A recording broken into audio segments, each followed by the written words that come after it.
Now, preview time. So let's take a look at what's coming your way.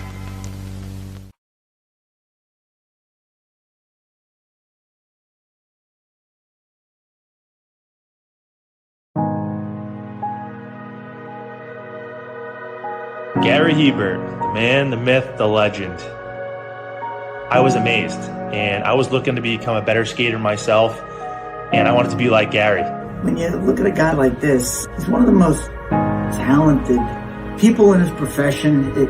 He's been given gifts by God. It can get frustrating at times when you're trying things that, that maybe don't come as quickly to you as other things. And, you never really felt that sense of frustration with Gary. It was always about improvement and positive reinforcement. Was it really the end? Was that head injury really the end? God has called Gary to continue to be a blessing to others and to be a passionate example. My name is Gary Hebert, and this is the World Academy of Hockey, otherwise known as the Inside Edge.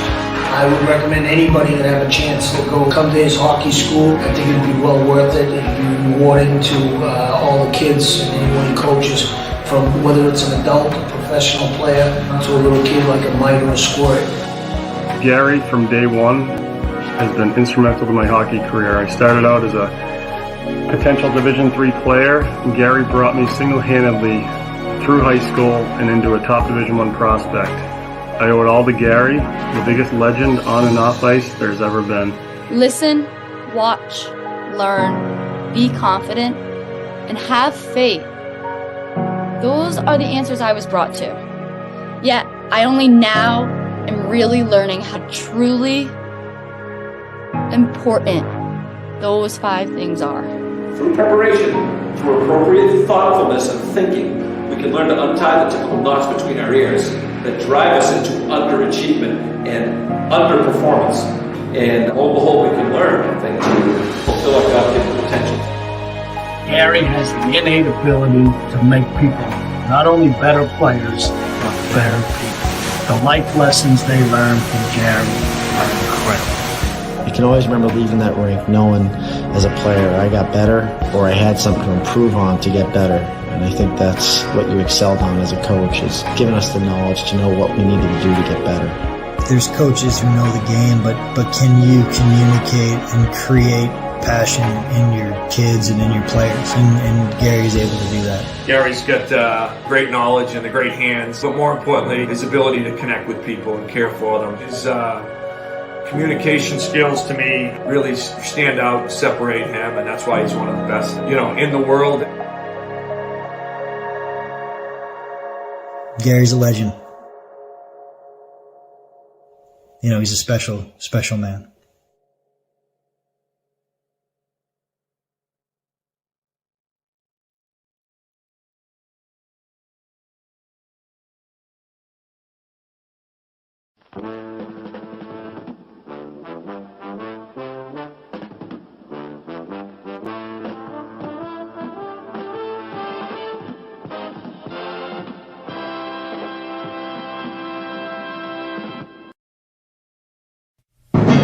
The Jeff Meacham Network's Multiverse of Media.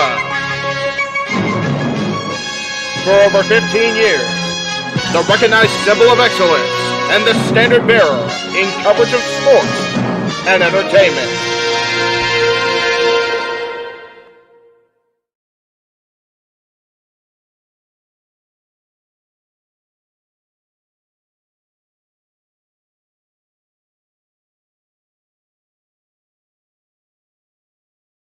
God bless it. Always something. Damn mute. Welcome, everyone, to our second of 2 simultaneous streams here across the Jeff Meacham Network Multiverse of Media. So that's what I get for trying to do a big fight feel. I end up botching the damn intro. My bad, everybody. Welcome, of course. I am the West Coast Professor, the man whose name is usually on the marquee, and I'm sure it'll be here momentarily. If I just go, woo, it'll be there, but not yet. Jeff Meacham here, joining me. Right, oh, there it is. Look at it. Say it and it shall appear. Say its name and it shall appear. Kind of like what we saw in the other show. We'll get back to that momentarily. Joining me now from the green room, our let's see. I'm just going to bring everybody in because I'm not sure who's doing play-by-play, who's doing color commentaries. Let's just do it right now. The Renegade, JJ Williams, of course, my dad's tag team partner and executive producer of our AEW stream tonight. JJ, thank you for agreeing to team up with me in this night of pure chaos and calamity. No doubt about it. But thank you, sir. No problem, dude. You know, Can't hear you either. That must be on your end then, Nope. because I'm not. It must be me. Continue with your intro. Go ahead. I'll be right back. No worries. Thank you very much, Jeff, for introducing me. You know, it's a pleasure to do this. This is a first ever across the multiverse of media. We are going to attempt to have simultaneous watch-along coverage. Of course, TNA Wrestling back better than before. I've been enjoying you and Noah on the countdown. Thank you. This just goes to show how dedicated Jeff is to the network. He is missing the call right now of Eddie Edwards and Brian Myers versus Eric Young and Frankie Kazarian. Yeah. And we all know what a boy Frankie Kazarian is to the channel, but we're going to attempt to try something different, you know? Yes. They decided, and by they, I mean the entire wrestling community decided that today was just going to be the day that they dumped fandom on its ass. All of this is going on today. This is a big day for pro wrestling. Anybody who says that pro wrestling is dead or isn't what it used to be, I show you this graphic and I just STF you for real. I call boo sheet. How we spell that? Good stuff coming out right now. Yes. And it's such a smorgasbord. It is, man. Approach this like a buffet. There you go. People don't want to pay $40 for the TNA pay-per-view. You can watch our coverage of AEW Collision and Battle of the Belts. I love it. Maybe people are sick and tired of TK and his crap, and we'll get in depth into that on open mic night tonight. Yes. You've got the TNA alternative. You know? Seriously, if it wasn't for the fact that we've got open mic night tonight, I'm sure we'd have some team doing Battle of the Valley. And that will be on New Japan World later, and we'll watch it. So, yes. But it just kind of is what it is, you know? But it's awesome to be here. It's awesome to be anchoring this team. I will be the color man, or at least one of the color man. Yes, so yes. All right. Why don't we go ahead and bring in the man who will be the play-by-play man? Yes, returning to play-by-play on the Jeff Meacham Network Multiverse Media for the first time in what feels like forever. I'm sure Anna can do a better song version of it than I can, but Kristen ain't here, so I'm doing what I can. James Hebert is here, the man whose uncle we saw in our beautiful trailer. So there's James Hebert. He is here joining us for play-by-play. And lest we forget, JJ, making his commentary debut across the multiverse of media for the first time ever, not in forever, but for the first time ever, he is Mr. Reliable Walter Cruz. Walter Cruz, everybody. I thought it was going to be over there. That's okay. Good to see everybody. Over where it drops them in, but you know it is. Damn you, StreamYard. Gentlemen, you guys are calling JJ showed the graphic of what's happening on all fronts tonight. AEW's got a stacked lineup going out across TNT tonight. You guys are going to be providing the commentary for our wonderful multiverse fans. And again, I encourage you guys, not during open mic night, second anniversary, highlight reel from this guy, hosted by Noah Foster later. Don't tune that shit out, for love of God. Not just one highlight reel. This man has sent me 13 videos. Jesus. 8 that are just marked highlights. 4 that are the albums. Oh no. Promos, and one that is simply entitled Noah Foster, A Dancing Fool.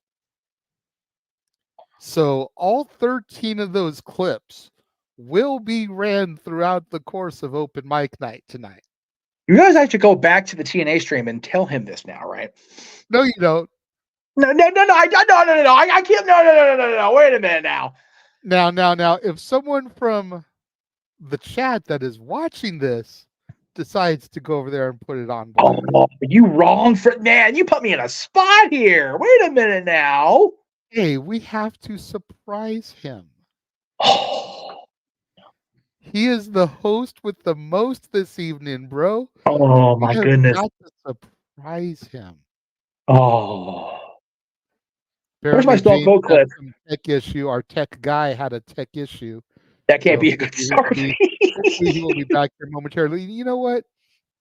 I feel confident enough about the AEW product that if I have to flip from color to play-by-play because something like this happens, there you go. I can handle it. Yes. You know, we got Daniel in the chat room who's pulling double duty. He's watching this on the Switch and you guys on the cell phone. Jesus. Well, thank you guys. There you go. One of the members only subscribers. Much appreciated. Thank you. Matt Thank in you. the house.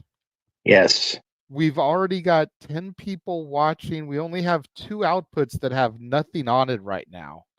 Yeah, over on TNA, we have the same amount as far as ratio.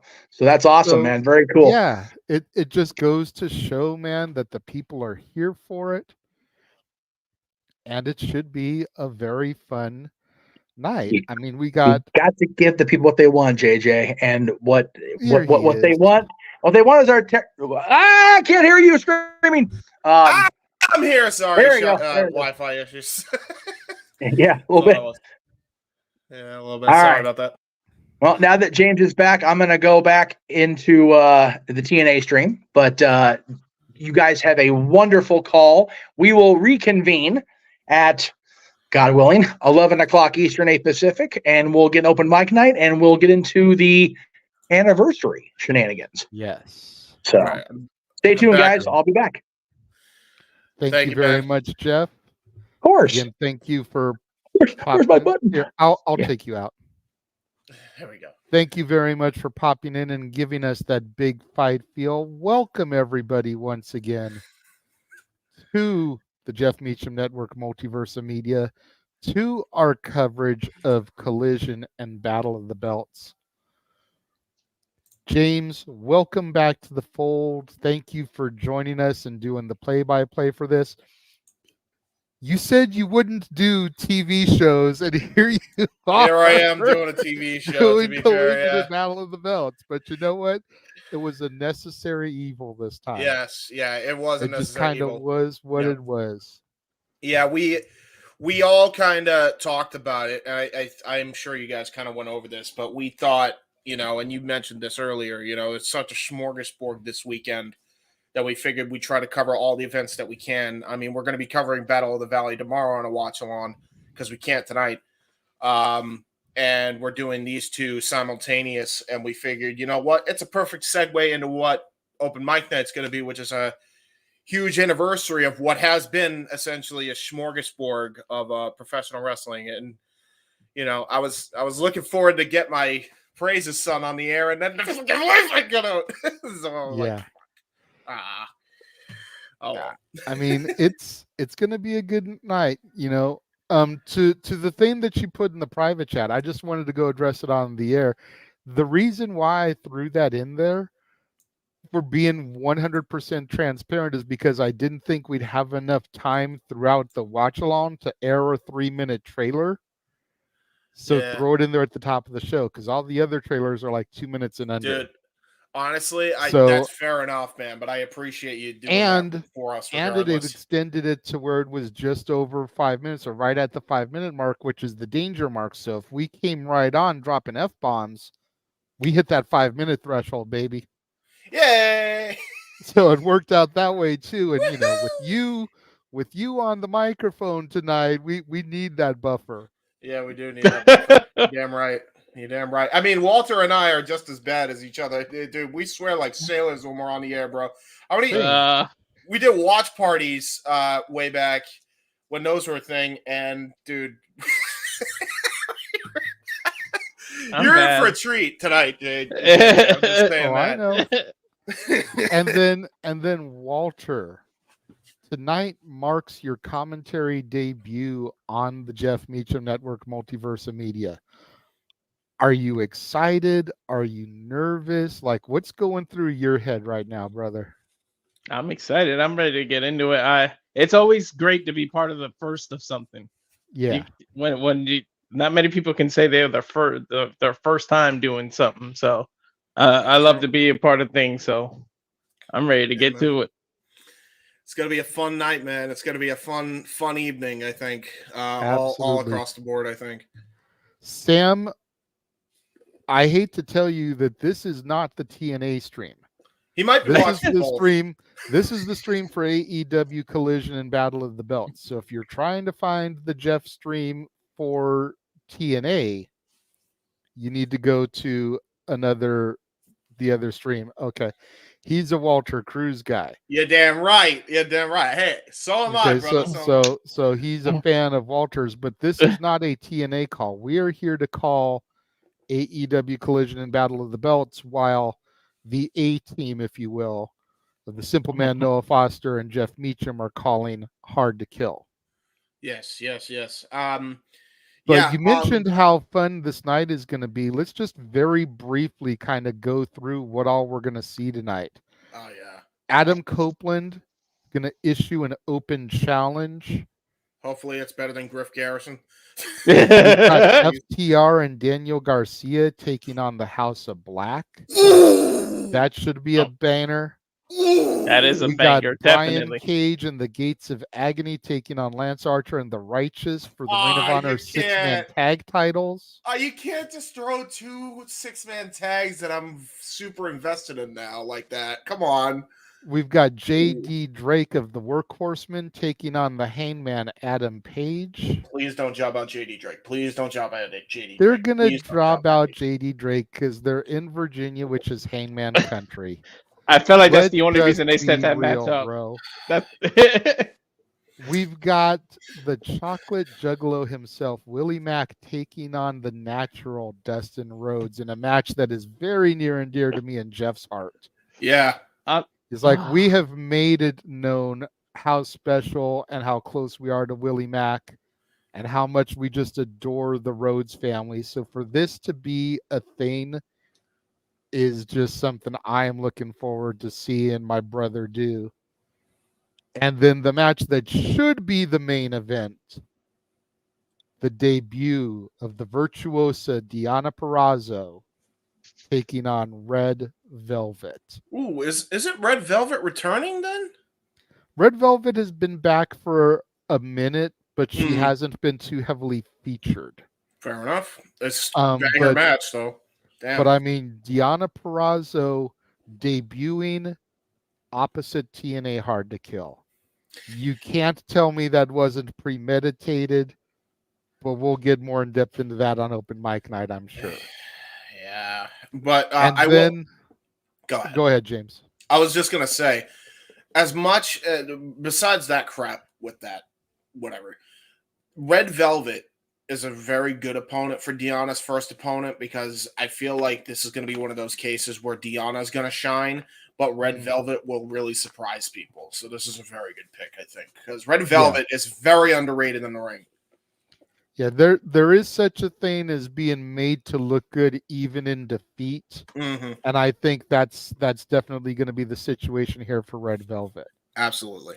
And then we go to Battle of the Belts, and the International Championship will be on the line as Orange Cassidy defends against Preston Vance. Oh, wow. The juice. We've then got the TBS Championship, Julia Hart defending against Anna Jay. And I'm sure the main event, Ricky Starks and Big Bill will be defending against Chris Jericho and Sammy Guevara. Sex Gods versus what the hell do we call Ricky Starks and Big Bill for a team name? Give us ideas. Former tag team champions. You don't think they're keeping because you saw, those of you that are in the chat, you guys saw me lay out my scenario. Mm-hmm. You know, Steen and Darby are undefeated, and it looks like Steen's final match is now going to be against the Young Bucks. At Wrestle Dream, the Young Bucks won a match that guaranteed them a title shot anytime, any place. They put those shots up on the line at Full Gear against Jericho and Kenny Omega and lost them. Omega is now out with an injury. This is Jericho's match, essentially, for the titles. The Sex Gods instead of Jericho and Omega. So you have Jericho and Sammy dethrone Ricky and Big Bill here. And we finally get a title change on Battle of the Belts for the first time in like 7 episodes. Sammy Guevara is pretty much this generation's Big Show with the heel face turns. Well, then you've got Jericho and Sammy versus the Young Bucks. Yep. Because the Bucks are going to want their rematch. Mm. The Bucks get the belts and then have them in the match against Steen and Darby. Mm. I don't like it. I feel the same way about the Bucks as James does. Maybe a little bit worse because I actually saw them come up. Being a Cali I feel native. the same way. But like, that's the only way any of this makes sense to me. And yeah, it's hot potatoing the tag team titles like they did the TNT title for a minute. But if we can get to where Steen and Darby defeat the Bucks in Steen's final match, and then Steen can retire a champion, TK put the belts up in a tournament, which he loves running about 75 tournaments a year anyway. Mm-hmm. I'm just saying. And that will be a it's a round win-win robin for too. everybody. That'll be a round robin too. Don't tempt him. And you know Jericho respects Sting enough to be a transitional champ for him. You know he loves Exactly. Sting. Yeah. And I'm sure the Bucks, as much as we give them crap, for the Bucks to job to Steen in his last match, I'm sure they've got no problem with that because realistically, what do they gain by beating him? Whether I like it or not, they are arguably one of the greatest tag teams of the 21st century. You know, so what do they gain by beating Steen? Nothing. Absolutely. You might get a whole arena screaming F the Bucks, but actually saying the word if that happened. Yeah. So, I mean, again, we've got so much good stuff in store here this evening. I'm curious to see how it all plays out. Yeah, we'll see. I'm here for the Deonna Purrazzo match. I'm here for the Willie Mack match. Like, those are my 2 matches that I'm looking most forward to. I'm there for that and the trios matches they booked tonight. I was very surprised they actually got a couple trios matches that I'm very interested in. I still don't know a whole lot about the Righteous. I've seen them a little bit. They kind of remind me of like the Wyatt family meet the Schism. Yeah. So I'm a little bit kind of like, I don't know about these guys, but they're pretty I'm kind good. of over Brian Cage and the Gates of Agony as the 6-man tag champions. Like, I wouldn't be opposed to moving the titles. I wouldn't be either, but I'm not. At the same time, who else do you have on the Ring of Honor side of things that can carry those belts? You don't really have much. I like Mark Briscoe and the Hardys, maybe. After what we've seen recently. Maybe, but to be honest with you, why not go with Mark? I don't know why they're doing it a random makeshift with Hardys and Briscoe when they could just do FTR and Mark Briscoe. That seems like a way more natural fit considering the history between those 2 teams. I'm just saying. I mean, I see your point, but according to the Hardys in their promo on Rampage, every time they fought the Briscoes always brought it out of them. So it's very much a similar that is fair. respect type of thing there as it would be with FTR. Well, I mean, you're they can't welcome, get the tag Sam. strap. So, yeah, you're and fine. we appreciate the fact that you're going to stick around.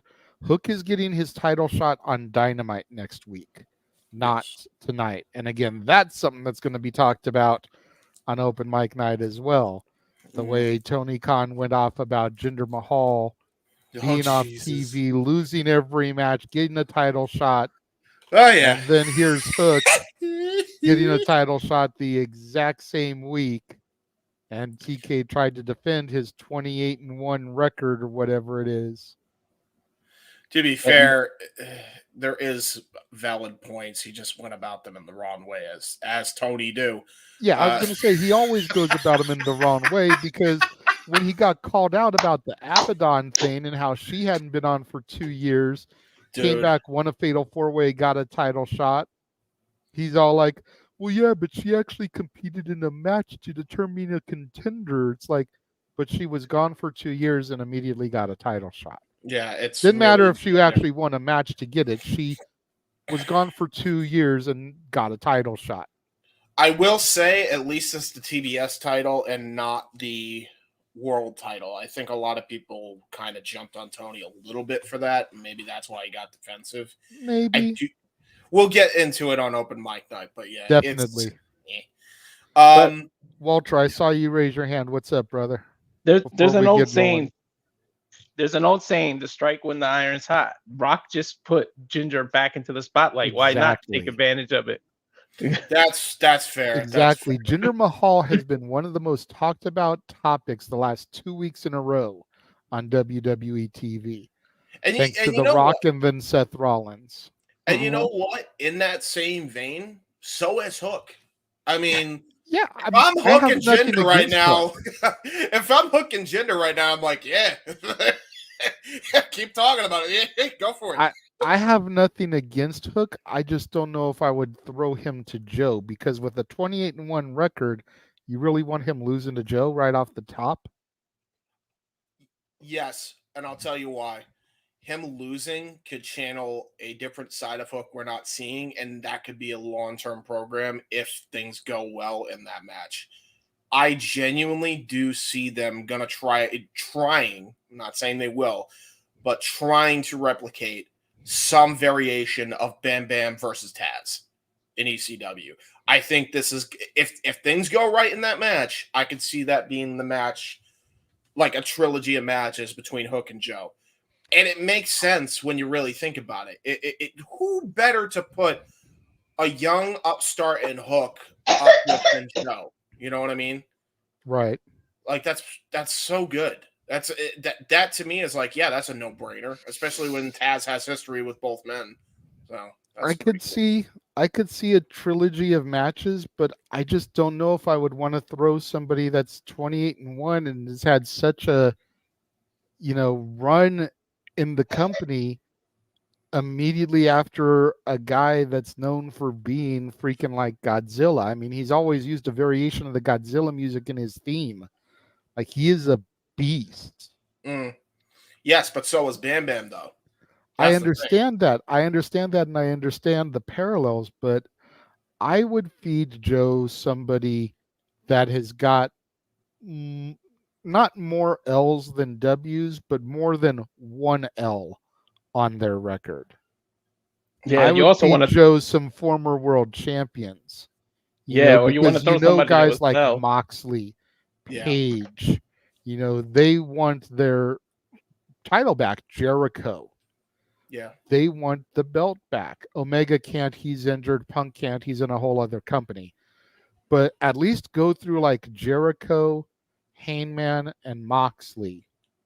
And maybe even some Ring of Honor champions, Claudio Castagnoli. I think throw Jeff Jarrett in there, former NWA, WCW world champion. Let Joe run through some of these guys. Yeah. And then start bringing in, your Jay Whites, your Juice Robinsons when he comes back, your Darby Allens. Yeah. Then you can build up to a guy like Hook, who all the while is still going on a huge run streak. And even with that one L, if come the time they meet, they can be like, well, Hook is 20-0 in his last matches. Okay, this kid's on a hot streak. Is he going to be the guy to dethrone Joe? I think after Joe crushed all these other huge former champions, I think that builds more intrigue. Everyone knows Joe's not going to lose the belt in his first defense. I will say, just wait and see what they do, because something tells me we're about to see a full repeat of Taz Bam Bam. I could see Hook going through the ring, and that's how Joe wins by TKO, like that. Like something crazy, some crazy dumb shit like that goes on, and that's how he gets the dub. That's how they can get out of that hole. Hook still loses, but he looks fucking strong because, guy just got put through a ring or a ramp or something, right? And then you can do a thing where Hook builds himself up again, and Joe goes on the run, like you said, and then you could do this whole thing where, Joe is this unbeatable champion, while, meanwhile, what I would do with Hook is not only has he defended the FTW title even more so than he has before, but now he just won the Ring of Honor Pure Championship because, to your point, I think him working with Ring of Honor Pure champions, technical wizards like, Josh Woods, Zack Sabre Jr., Tony Nese, people like that will really help him kind of get into the department of getting better in-ring psychology, especially with technicians like that. Dax Harwood versus Hook would be a really good match, stuff like that. Builds up his repertoire in the Pure division and in the FTW side of things, and then, leads into, going after Joe for the World Championship. That could be a really good way to do it. I'm just saying. I hear you. I also wouldn't mind seeing Hook go after the Ring of Honor TV title, the same belt that Joe laid down to get the shot at the world title. True, yeah. And kind of repeat Joe's process to the title. Yeah, make it option C, yeah. Could see that. You need someone that's AEW's equivalent to like how Dolph Ziggler was in WWE. You need someone that's going to make the champ look good. It's going to sell the hell out of everything. And we know as fans that's not going to win, but it makes Joe look good. You need to throw a few people like that, the equivalent to like AEW's equivalent to him, to JJ's point, before you just throw Hook, who's 28-1 at him. Him and Darby that's my number one candidate, because that guy. I mean, he doesn't even just sell. I would call him the Mick Foley of AEW. Jesus Christ! Did you see that last freaking bump that he took? Stevie Richards was all about it. Like, I know they're kind of like boys, but let me get Hook versus Orange Cassidy for the international championship. Yeah, that would. And maybe let Hook get the international championship off of Orange Cassidy. There's no love lost there because they're kind of running buddies. I wouldn't say friends, but they're cool with each other. And then that can be like the next step, and like just literally let Hook climb the ladder. Then he can go after the Ring of Honor TV or the Pure title. Then he can go after the TNT title, and just kind of stagger back and forth between AEW and Ring of Honor until he's ready to go after Joe. That's fair. Real quick, I just want to say, for anybody that's watching both streams, or one or the other, you can watch both. Put both of our windows on the screen and give us the view hours. That's great. That's great for us. Just saying that before we go on the air here. So here we go. It's 2024. We got a lot of options. You can have TV screens, PlayStation, Switches. You got ways you can watch more than one stream. Exactly. Absolutely. Exactly. And I've got Jeff and Noah on my television. I've got our screen that we're doing the call on right here in the bottom of my TV, my laptop, and then I've obviously got the camera right here so I can do the calls. So, amen. We are about to be on the air in literally in seconds here, ladies and gentlemen. I was going to say, speaking of Godzilla, freaking commercial for Godzilla versus Kong there before we go into this. Yeah, we're talking about that. Oh my goodness. Here we go. All right, ladies and gentlemen. It's time. This is going to be epic, dude. Freaking Perazo versus Red Velvet. It's going to be a good freaking match, man. They couldn't have picked a better opponent. I hope it's not a job match, too, because I'm really looking forward to seeing both of them, like, tear it up tonight. And with that, ladies and gentlemen, the intro is running. It's Saturday, and you know what that means. Welcome to the Jeff Meacham Network Multiverse of Media's coverage of AEW Collision Battle of the Belts. I am, of course, your play-by-play man for the evening, James Hebert, and of course with me on the call, my color guys, the Renegade JJ Williams, the reliable one Walter Cruz. How are you gentlemen doing tonight? Go ahead, Walter. I'm doing well. First time doing commentating with you guys. Looking forward to it. We got a hell of a lineup that we're going to see Collision and then leading the Battle of the Belt. So we'll see what AEW can deliver. Amen. And I am doing well, man. I'm excited for this. I'm not just excited for the show because Tony Khan really seems to have stacked both of these broadcasts for the evening, but I'm stoked for the fact that this is our first watch-along simulcast across the multiverse of media. Amen. We have got Jeff and Noah doing the call for Hard to Kill. We're here doing this call for AEW. It's a straight up smorgasbord. It's a buffet. Whatever you are into, we are here to cover it from 2024 and beyond. And it looks like we're going to start the show off with the rated R superstar Adam Copeland and his open challenge.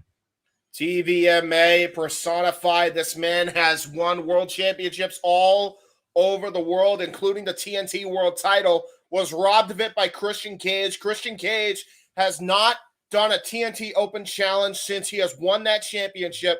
So Edge, a.k.a. Adam Copeland, has issued this Open Challenge to anybody on the AEW roster. We saw his match against Griff Garrison, for better or worse. And tonight, we're going to have yet another Open Challenge. And it looks like that's kicking off the show, Walter. Yep, and looks like we're kicking off. I wish there was rumors of somebody debuting so we could be like, who can it be? Who can he?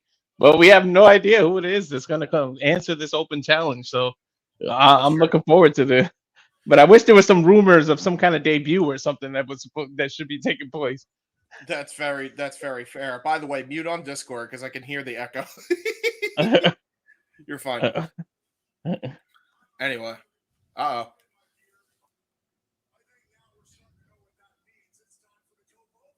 The Cope Open. The Cope Open? Is that what he calls it, JJ?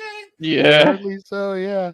Oh my God, I love it. I mean, it's hard to come up with catchy stuff when you're using your real name. That is fair. I like the Cope Open though. That's pretty. That's clever. I like that. Ooh. Oh. Okay. Okay. Okay. This is a lot better than Griff Garrison. I like this shit. Lee Moriarty. That I wasn't expecting that at all. Yeah, not at all. So we got Lee Moriarty accepting the challenge here that Adam Copeland has laid out. I love this. I love this little matchup here. Okay. All right. I'm really digging the way he's got that swagger as he saunters to the ring. He kind of reminds me of Kenny King. Yeah. I'll tell you right now, he's like leaps and bounds better than Kenny King. Like I'm just talking about as far as his attitude. I've seen Moriarty wrestle before, but his demeanor, the way he carries himself to the ring, very much reminds me of Kenny King. I love this, man. Go ahead, Walter. Way to AEW to give a young guy the rub off of Adam Copeland, an esteemed veteran of the game. Yeah, well, that was the whole point of Griff Garrison last week. You know, a lot of people, even James, crapping on it. Adam Copeland has said in interviews that he wanted to work with Griff Garrison, that he looked around the locker room and saw Griff Garrison, and kind of, you know, how Paul Heyman used to talk about Terry Funk and like, I can make that guy. I can make that guy. I can do something special with him. That was Adam Copeland's initial response when he saw Griff Garrison. I could do something with him. So that's why that was his first Open Challenge last week. I like this a lot better than I did Garrison. I didn't see the match with Garrison, to be fair, but this is a 50-50 match I can get behind right here. Mm-hmm. Ooh. Very much gives me John Cena U.S. title open match vibes. Love it. Mm-hmm. Yeah, you figure how we saw guys like Kevin Owens, Sami Zayn, etc., come up from your NXT and challenge him. This is very much the same type of vibe that I'm getting. I'm also getting the Kurt Angle John Cena vibe when he debuted. It's like, yeah, man. You, and Angle's like ruthless aggression. Bell rings. Here we go, ladies and gentlemen. The festivities are on. The simulcast is officially upon us. Collar and elbow type started off, and We got Edge trying to go for an looks like a hammer lock here and got reversed here by Lee Moriarty. We noticed that there's a kinesio tape as well, JJ, on the shoulder of Lee Moriarty. Do we know anything about the recent injury that it may have been caused by? I do not. Lee Moriarty does not wrestle a lot on AEW TV. It could be something that he obtained in Ring of Honor television, which I don't watch on a weekly basis. Fair enough. Well, either way, I mean, whether it's Ring of Honors, Indies, maybe he got an injury in MLW, we noticed that there's kinesio tape and heavy kinesio tape at that, not just a little strap here, strap there. We're talking a huge bullseye for an ultimate opportunist to absolutely seek his teeth into. As Lee gets a head scissor on Adam. Yeah, it's a really good head scissor as well. Look at the way he's got a grapevine around his head. Mm-hmm. Ooh, great maneuvering out there, though, by Edge going into the side headlock here. Maintaining that control. Still kind of the feeling out process here. Adam Copeland not really knowing what to expect from Lee Moriarty. Ooh. And as we watch this, remind you, Adam is close to 50 years old. Look at this guy. Ooh. Yeah. Yeah, but there it is. Experience is the virtue of winning matches, and you just saw it there. Edge saw the kinesio tape. He used his ultimate opportunist mentality, and he shoulder checked him right into that turnbuckle. And now he's just slaying in those forearms. He was just slaying right hands earlier. He's really trying to create another injury point in the jaw there. It may be experience in winning matches there, James, but it also got to figure the weakness in your body for all those years. You know, that experience doesn't come without a cost. And Adam Copeland's been doing this for close to 30 years. You know, we know about his neck injuries. We know about all his surgeries in the past. You know, Lee Moriarty can definitely try to take advantage and manipulate those situations as well. Oh, yeah. Plus, he's got Shane Taylor on the outside. Adam Copeland has got no ringside assistance, no running buddies here. Nice missile drop of it. Yeah, that was awesome. So Copeland's got to keep his eyes peeled on Shane Taylor and make sure he doesn't try to get more involved than he already is at ringside. Adam's clutching his shoulder now. Yeah, I was about to say, Walter, if you have a kinesio tape injury like that, is that what your strategy would be, is to target that same body part that's hurt on your body? Oh, yeah, it puts a big red bullseye right on your shoulder. You never want to give your opponent something to target. No. That is the worst thing you could do. Like, yeah, I don't care how injured I was. I never came out there with a wrist brace or, you know, an ace bandage on my knee or anything like that, because that's just a bullseye. Yeah. And if I saw somebody come out there with kinesio tape like this, first thing I'm doing is ripping the tape off, because now you're exposing the injury, and then I'm going straight for it. You might as well hear me wear a "Hit Me Here" sign on the back. For real. Well, For real. It's like the maps at the mall, you know, with the little dot. You are here. It's true. Absolutely. And speaking of "Hit Me Here," we had Shane Taylor just take a slugging shot onto Adam Copeland, and now we got Lee Moriarty just dancing around. And if you guys are wondering why we're not focused on the action too much right now, we are in restaurant quality picture-in-picture, so it's kind of hard to see the small screen.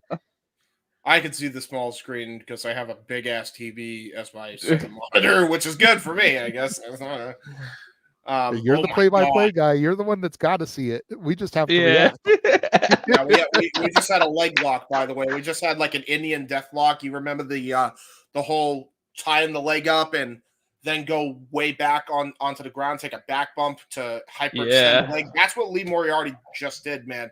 And Lee's over there taunting, and Adam countered his taunting. He kicked him right in his shin after the taunting. Yeah, man. You don't want to taunt. You don't want to get too cocky against Adam Copeland. He may got the finesse of a Kenny Omega, or I'm sorry, a Kenny King. Excuse me, Ron Kenny. But I don't know, man. You don't want to get too cocky with a veteran who is a multiple-time world champion, world tag team champion, and workhorse champion. You don't want to do that against this guy. No, not at all. It looks like Lee's working on Adam's shoulder now as he has him in a rest hold. That's good. Hey. You know, he's targeted a body part and he's Mhm. trying to break it down. Yep. That's the best Hey. thing you can do in a match. And we're Especially back when to you're full screen here now. especially when you have the same injury as you're targeting on Adam Copeland. And look at this, trying to go. Oh, nice full Nelson slam, though. Little Pirates plunge. Shout out no DQ CAW with that one. Mm-hmm. Shane Taylor looking a little bit concerned at ringside. And now both men looks like they may be both in a problematic situation here. Adam had his arm worked over for a very long time. They very well may be at a 50-50, but there's a nice big boot there. Shout out Andrew Martin, an old friend of his. Rest in peace. And there's the Edge-O-Matic. Edge-O-Matic.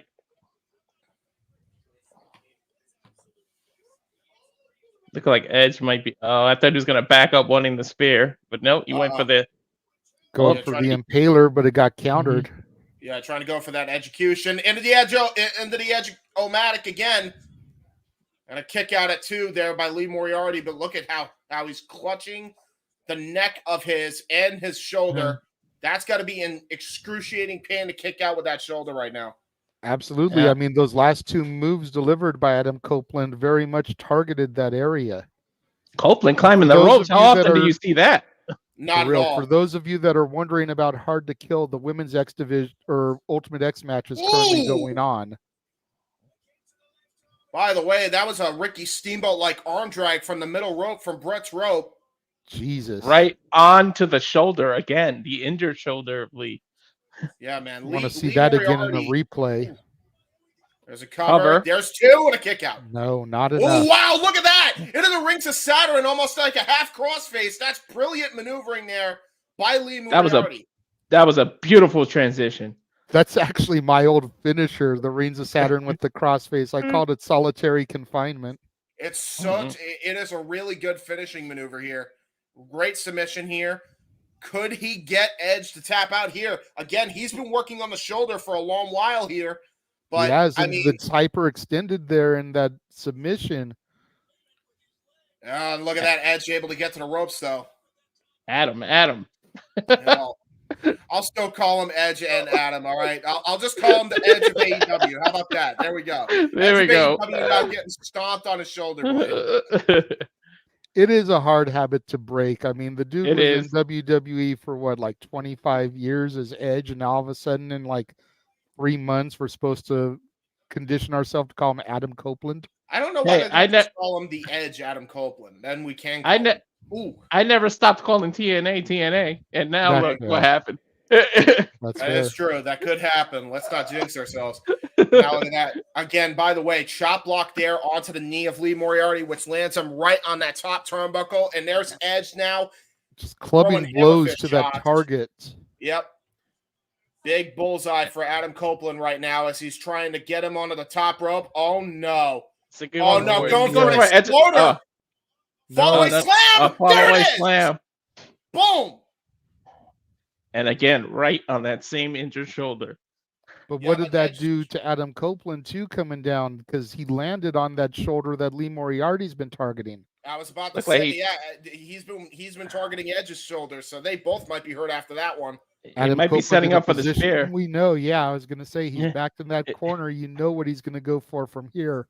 Yeah, but here's the problem. Shane Taylor Promotions with the distraction. Oh. There's a haluva kick, a jumping haluva kick by Lee Moriarty. That could be all she wrote. Adam Copeland might be out. Remember the history of concussions.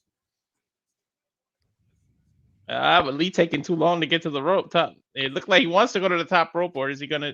Oh, okay. Trying to go for a phenomenal forearm attempt, but got countered. And now look at that spear to Shane Taylor, and that interference is out of the question, but there's a suicide dive by Lee Moriarty. And that might be exactly what Moriarty needed. Adam Copeland took his eyes off him for just enough to deliver that spear to Shane Taylor. Oh, what a great counter. Trying to go for a salt of the earth. Fujiwara armbar, but again. Crossface. Oh, Rings of Saturn. A great counter. There's no way Edge was going to be able to out-submission a submissions expert like this. I don't care how long he's been in the game. Lee Moriarty, he knew exactly what he needed to do to counter that, and Edge knew that as well, and now they're just trading shots back and forth. Oh, my God. And how much does his shoulder go into play where he couldn't hold that move for as tight as he normally could? That's a fair point. thought. Oh, my God. Taking a page out of Brock Lesnar's playbook, if you guys noticed this. Oh, my God. Adam's he's aggressive. It's good to see the side of Adam. Yes. He's pretending right now like Lee Moriarty's name is Christian Cage. Yeah, that's probably what it is, man. Like he's pissed and he's mad, and you can see it on his face. Moriarty getting back to his vertical base. Oh, another test big boot now. Oh my God. Jesus. Right on that bad shoulder. And now going for a Fujiwara again. No. Crossface. Oh, crossface. Crippler crossface indeed. And it's over. And Lee tapped to Adam won by submission. He had a big bullseye on his arm. That's what happened. Hell of an opening contest here. Adam Copeland making the youngster Lee Moriarty tap out to the crippler crossface of all things. Yeah, and you also you got to wonder too, what would it have been like if Lee Moriarty came into this 100%, man? It could have been a very even matchup here. Could have gone either way. It still was very even, and multiple times Moriarty almost was able to pick it up, but Adam I think that bad Copeland shoulder just was able to get the better of him on this occasion. Go ahead. Yeah, the shoulder, he couldn't hold Adam into that in the submission. If he was 100%, who knows? He could have held that tight, and Adam might have been forced to tap himself. Yeah, exactly my point. And that's our first matchup, ladies and gentlemen, in the books. Adam Copeland, the Edge of AEW, getting the W here. Let's see what Adams had to say after the match. Uh-oh. Calling out Christian Cage. He's still coming for his scrawny ass. Scrawny ass. Short, simple, to the point. Edge isn't done with Christian. Not as impactful as, the go F yourself, but it does its job. Hey, you know what? You can only have so many of those on TBS and TNT. All right. Oh, I gotta say, with the camera shots we're getting now, the crowd's pretty full for Collision. Yeah, very true. Very true. And by the way, we'll take a look at what happened last Saturday, where FTR went up against the House of Black, got the win with Daniel Garcia, but the House of Black was not finished by a long shot. And you just see Julia Hart ringing the bell over and over again, and you see the House of Black standing tall over their disembodied opposition. And now they're going to try to get their revenge here tonight on AEW Collision in a rematch after what just happened.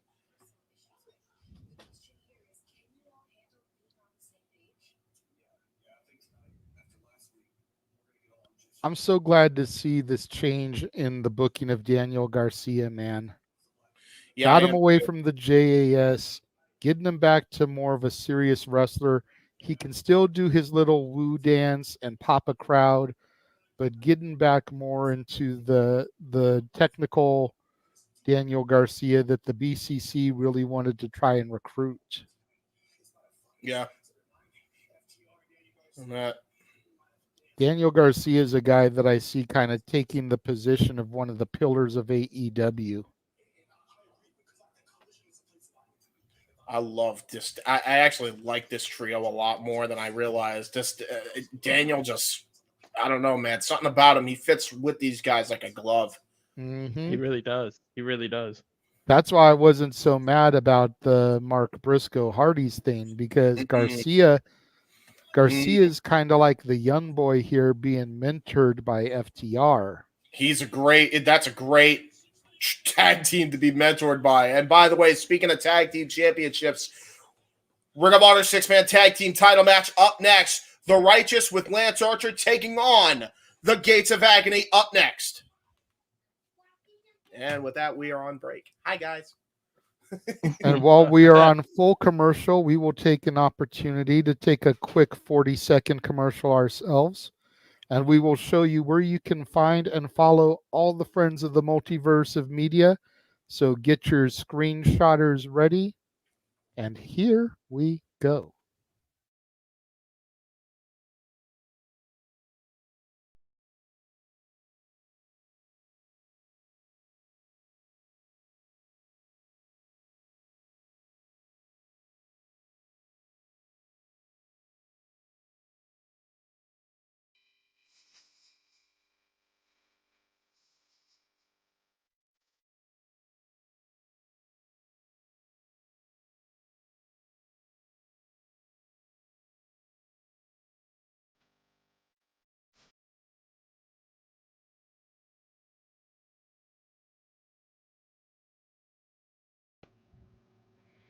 And there you go. There you go. Follow us all everywhere. We do good things. All the channels, all the YouTube channels, and their social medias. Exactly. There we go. Yeah, I was about to say and or Twitch, but doesn't really. But yeah, I mean, if you like us, if you like our opinions on pro wrestling or anything, give us a follow. Yeah, absolutely. We've got pretty much all aspects of the social media covered, be it Facebook, Twitter, Instagram, Threads, TikTok, YouTube. Like, somebody has something on each one of those major platforms. And yeah. For the first time tonight, both the Hard to Kill stream, which is currently going on with Jeff and Noah, and Open Mic Night will be streamed on the Rangers of Wrestling Twitch account. There you go. There you go. Now we've expanded to Twitch, courtesy of our lovely correspondent Attila, who is at Hard to Kill. Yeah, and she's having a ball, I'm sure, right now with those matches going on, man. Oh yeah, she messaged earlier that she bumped into a bunch of the guys who were like trying to get food, and she started marking out, but made sure that she didn't like interrupt them. Yeah, she saw Eddie Edwards, Trey Miguel, and Lance Storm was right in front of her. Yeah, man, that was me when I ran into the I ran into the Briscoe brothers at a pizza shop for a Ring of Honor show, man. Bro, they are like, I don't know what your experience was like with them, JJ, because I know you said it wasn't exactly the greatest, but man. Oh, by the way, we got Jericho and Sammy about to cut a promo, but those guys, yeah, Les Sex Gods, but those guys are as advertised. What you see on TV is exactly how they are in real life, man. They are just high-strung, good old boys that absolutely was loving the fan interaction, man. Like they didn't even pay anybody for anything. They were just like, yeah, man, we're getting pizza just like the rest of you. Sammy Guevara, Mr. Flip Flop himself. I never really got to meet them because they were always no-showing the bookings that they were supposed to be at. That's part of why me and Jeff soured on him so much. It was like, well, hell, you don't want to be here. We don't give a damn if you are here. Yeah, that's fair. Absolutely. The street giveth and the streets take it away, and apparently it might be a street fight. Yes, it is a street fight. There we go. All That's right. why Sammy's taped up the way he is there.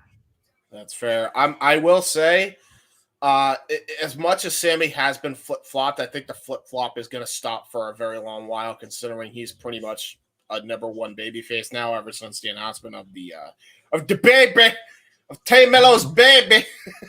Yeah, that's true. So, all right. And speaking of tag team action, here we go. Trios tag team action. The Righteous with Lance Archer taking on the Gates of Agony here tonight. The former Dallas, the former Lance Hoyt coming out opposite TNA Hard to Kill also. Just throwing that out there. And he's with the very legendary Jake the Snake Roberts in his corner. Been a very long while since we've seen him. Looks like we're getting a recap of what happened on Dynamite. Well, something wasn't good on Dynamite, and we're about to see why. Apparently, Righteous and Brian Cage do not see eye to eye, and it definitely did not pan out for them in the end. So, hence why this tag team match exists. And you know what? Who knows? Maybe Lance Archer can find some pretty damn good friends in the Righteous here. I mean, it all makes sense considering who his manager is, and you know, who he is as a person and how he's been throughout his entire career. I'm just saying, could be a unique trio. Could be. So Righteous makes their way to the ring. What do you think? What do you think of Vincent here, JJ? Which one is Vincent? He's the one clicking his fingers right now. Oh, the Rob Zombie wannabe. Yeah. Hey, listen, man. Listen. I was thinking the same thing, JJ. Listen, man. He's out there for sure. I think he'd love. By the way, he actually likes the Rob Zombie. So you're not wrong. Oh, there we go. Let's not. Yeah, he's very inspired by Rob. I know this because he's a boy from MMA. I've talked to him. He very much likes Rob Zombie. But anyway, here comes the Mogul Embassy. Yeah, absolutely on a rough shot streak right now. These three men individually for the 6-man tag team championships have been undefeated when those titles are on the line. And you got to think their leader, Swerve Strickland, on a roll of his own right, even though he may not possess a championship, he very well may have one soon if they play their cards right. Swerve Strickland on a roll himself. I definitely wouldn't mind Swerve. I wouldn't mind Swerve being the one to dethrone Joe, but let's not get ahead of ourselves. Exactly. Yeah, and regardless, it's not going to happen soon. Joe is not a transitional champion. Joe is going to have that belt until All Out minimum. He's got it. He got to be a monster.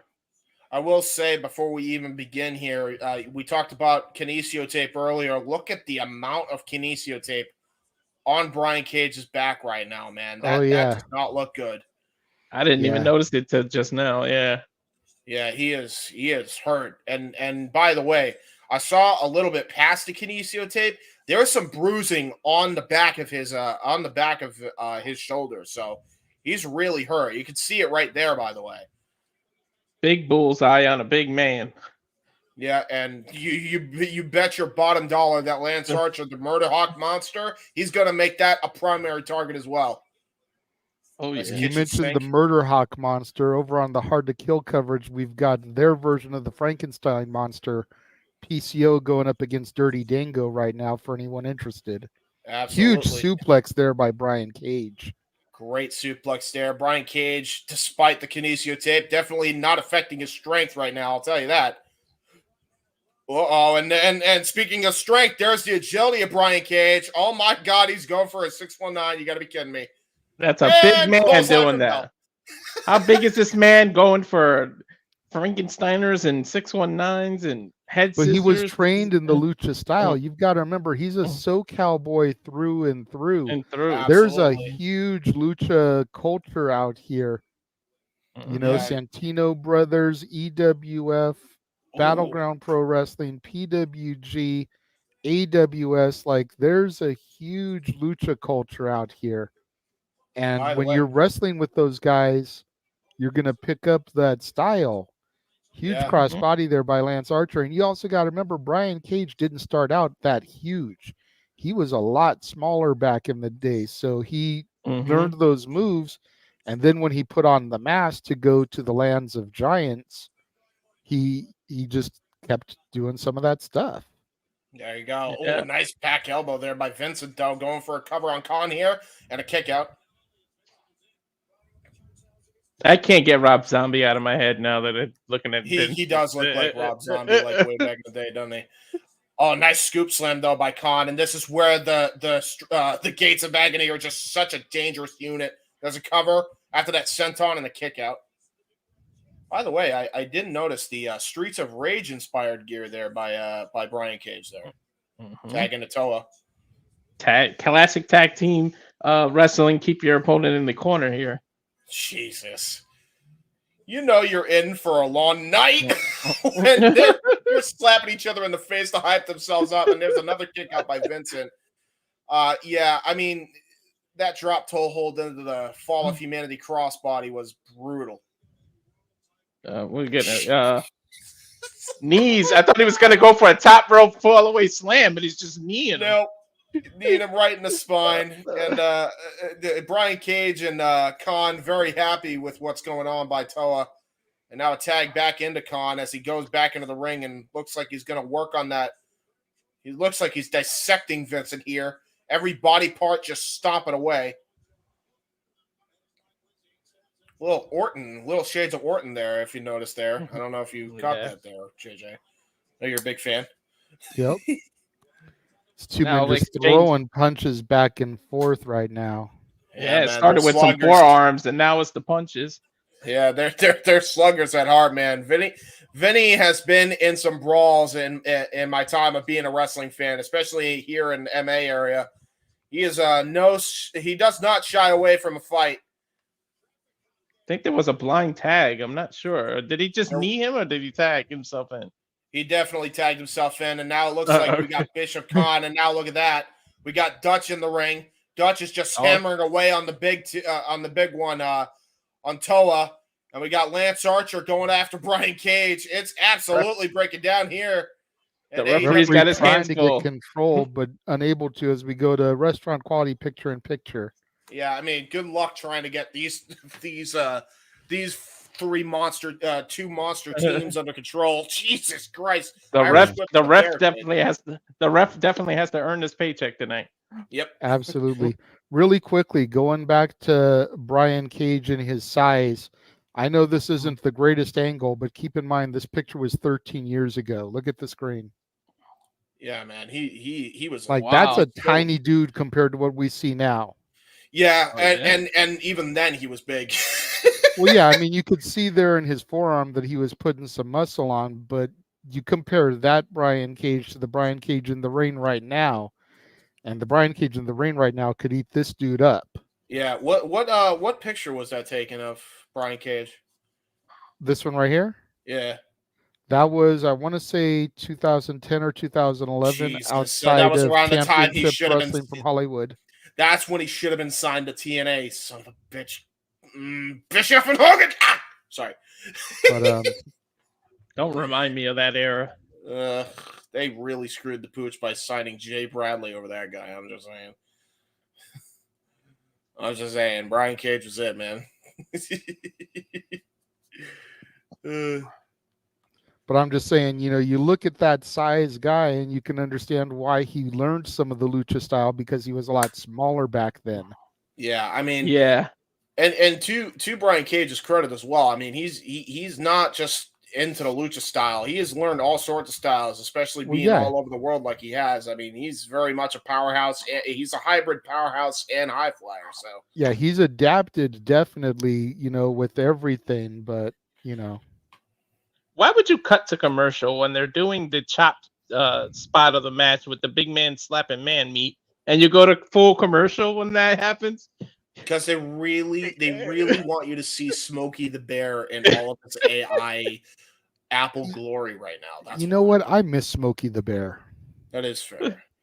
Only you can prevent wildfires. Yo, what would happen if you got Smokey the Bear? What was the bear's name? What was the bear's name that was in London? I forget his name. Small ass bear, but he was like, Paddington. What if you got Smokey the Bear, Paddington, and Ted in the fucking room together? Oh my god. Oh Jesus. Ted would probably smoke him out. Ted would smoke Smokey him out. would be like, we shouldn't be lighting that. It could cause a forest fire. Ted would be like, this is a different kind of smoke. Chill out. Yeah. And then he's like, I'm not used to fires. I'm used to earthquakes. Anyway, we're back on TV here. We just got Dutch hitting another brutal crossbody on poor Khan here. And now tagging the Lance Archer.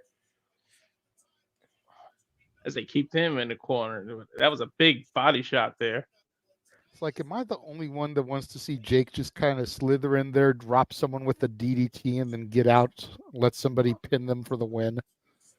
Can we make that happen? He does try, and then Lance Archer stops him. I don't know if it's because he doesn't want the glory stolen from him, or if it's because he actually cares about his freaking well-being to not try and do that right now at his age.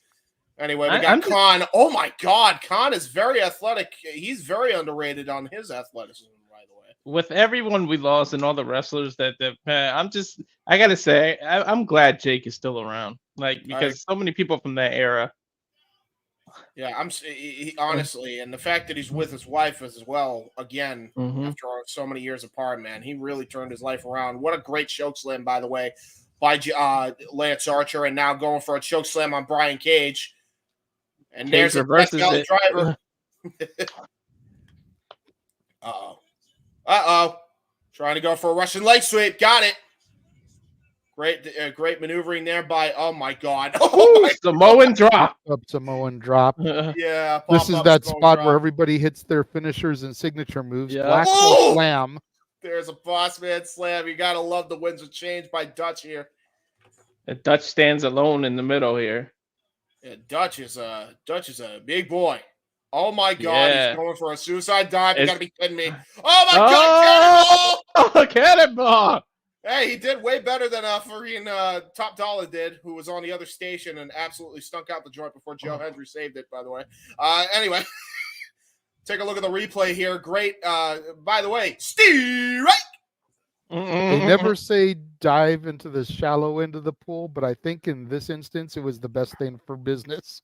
Yes. All right, what are we setting we up don't here? want to see him try and jump that far. Uh-oh, trying to go for everybody dies. Here's Jake. Jake hitting forearm Nana. to Prince Nana. And the crowd goes absolutely wild. Looks like it'll be a minute before Nana swerves when he drives once again. Oh, absolutely. He should have swerved that punch. You swerved all the way to hell, I'll tell you that right now. Uh-oh, gut wrench power bomb. Boom! Dr. Bomb into a diving headbutt right over the head. Fits into the cover. There's one. There's two. And Brian Cage in the very nick of time just broke it up. Man, I thought they had it right there. That should have been I it. thought so too. Oh, jeez. There's a helicoaster there by Lance Archer. And now Dutch.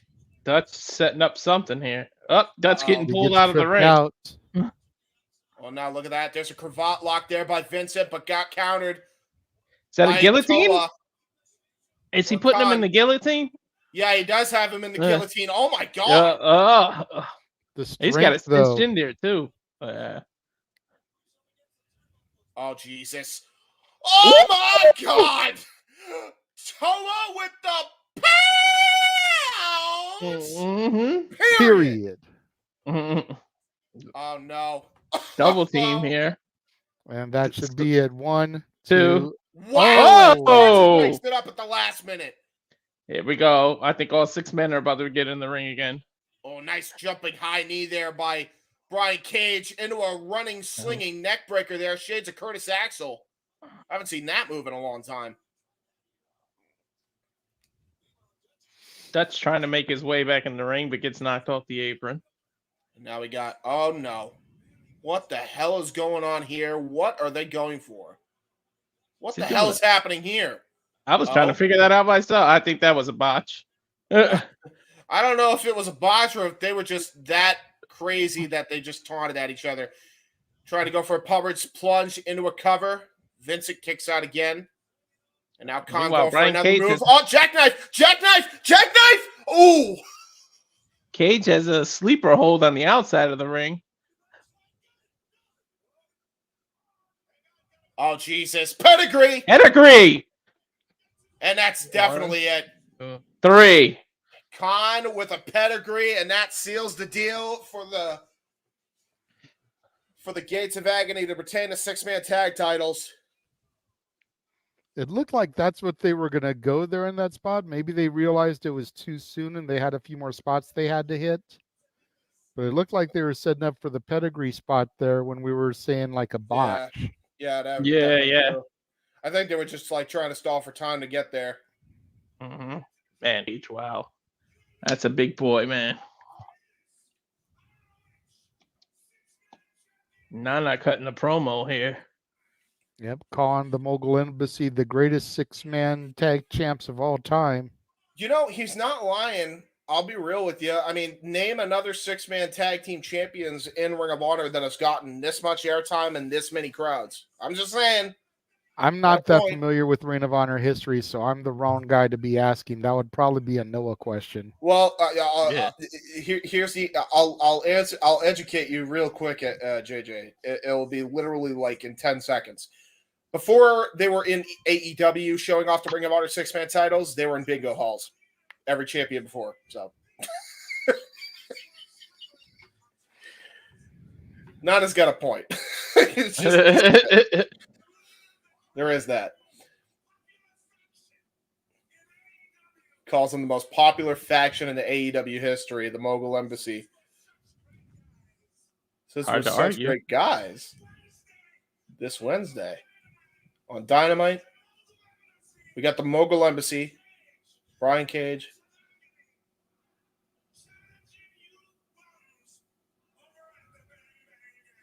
Oh boy, we got Bullet Club Gold taking on the Gates of Agony, the Bang Bang Gang versus the Gates of Agony for the Ring of Honor 6-man tag titles. That is a hell of a match. I'm looking forward to that one. I hope so. I'll be real.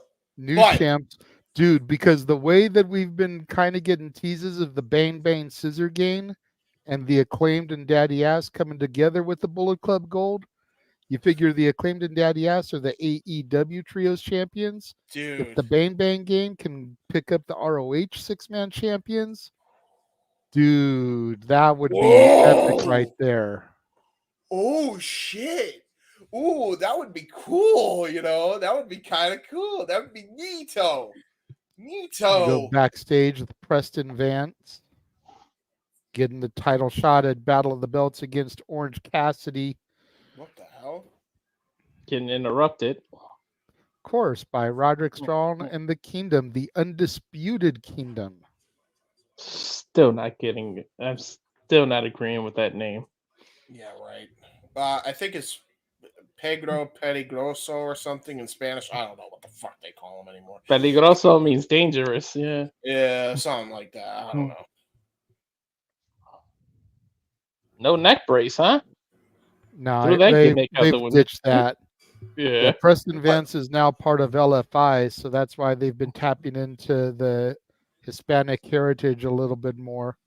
Well, looks like we're getting ready for this match now, a match that, like I said earlier, very near and dear to my heart. Yeah. The Chocolate Juggalo, the Mac Attack, Willie Mack is going to challenge the Natural, Dustin Rhodes. I will say, before we get every competitor in the ring here, I will just ask, why is Roderick Strong growing a 70s porn stash? Because why not? I got to shave myself, man. Woof. I mean... Yeah. Go ahead, JJ. Oh my gosh, look at that. There's the picture worth 1,000 words. JJ's very torn. And here comes the Mac Attack right now. Up on the ramp. I got a picture with Dustin as well, and he's such a great guy. And like, he didn't have to do what he did and give me. He gave me like 10 minutes of just talking to me after his line died down. And I met Willie Mack once during a House of Hardcore event. So I guess that means what do we all have? JJ is the unbiased one, and I picked Willie, and you picked Dustin. I'm totally biased because, dude, I've told y'all before how tight we are with Willie. Like, that dude. That's fair. You know, we would pick him up from his house, and he would come and hang out with us at our crib. We would kick it at Disneyland together. You know, Stat Boy would get him into the park along with us, and we'd spend the day at Disneyland with this dude. And look at him now. Shake the hands. Oh, jeez. Hold on. I gotta refresh. I had a buffer issue. What else is old? As long as it's not a Wi-Fi issue. I almost thought it was mine, and then I was like, "Wait a minute." No, you're fine. No, it's just something on my end. I got it. Of course, it's the match that decides to freaking do this crap on, right? Come on. There we go. I'm still mad Sling doesn't have Fox for SmackDown. I can't watch SmackDown with Sling. Yeah, true. All right, here we go. Hopefully, we don't have another buffer issue. I don't, because if we do, then that means it might be an AEW feed issue. But here we go with the handshake again. We're seeing it. Boom. By the way, what is with wrestlers and the Cadisio tape on the shoulder, man? Again, now we see Willie Mack with it. Everybody's banged up, man. It ain't bad luck. Those cables, dude, for the ropes are not soft. Oh hell So no! you Those try things hitting hurt. those things as hard as they do, night in, night out. That's fair. Nice arm drag there by Willie Mack. Yeah, I mean, you want to talk. Oh, And there's a then nice another arm one drag by in return. Rhodes. That's great arm drag.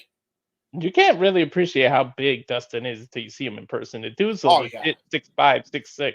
He's 6'6", and he moves Yeah. around like a cruiserweight. Same thing for Willie Mack, man. I mean, we got a hybrid matchup here. Big Haas feel into a schoolboy roll up into a kick out by Willie Mack. He almost got caught out there by the veteran. Willie Mack, former TNA X Division champion. Former TNA world champion as well, or world tag team champion, excuse me. Yeah. With Rich Swann, all Boogie Nights. He's shaking the hands again. Nah, this is a trap. Mm-hmm.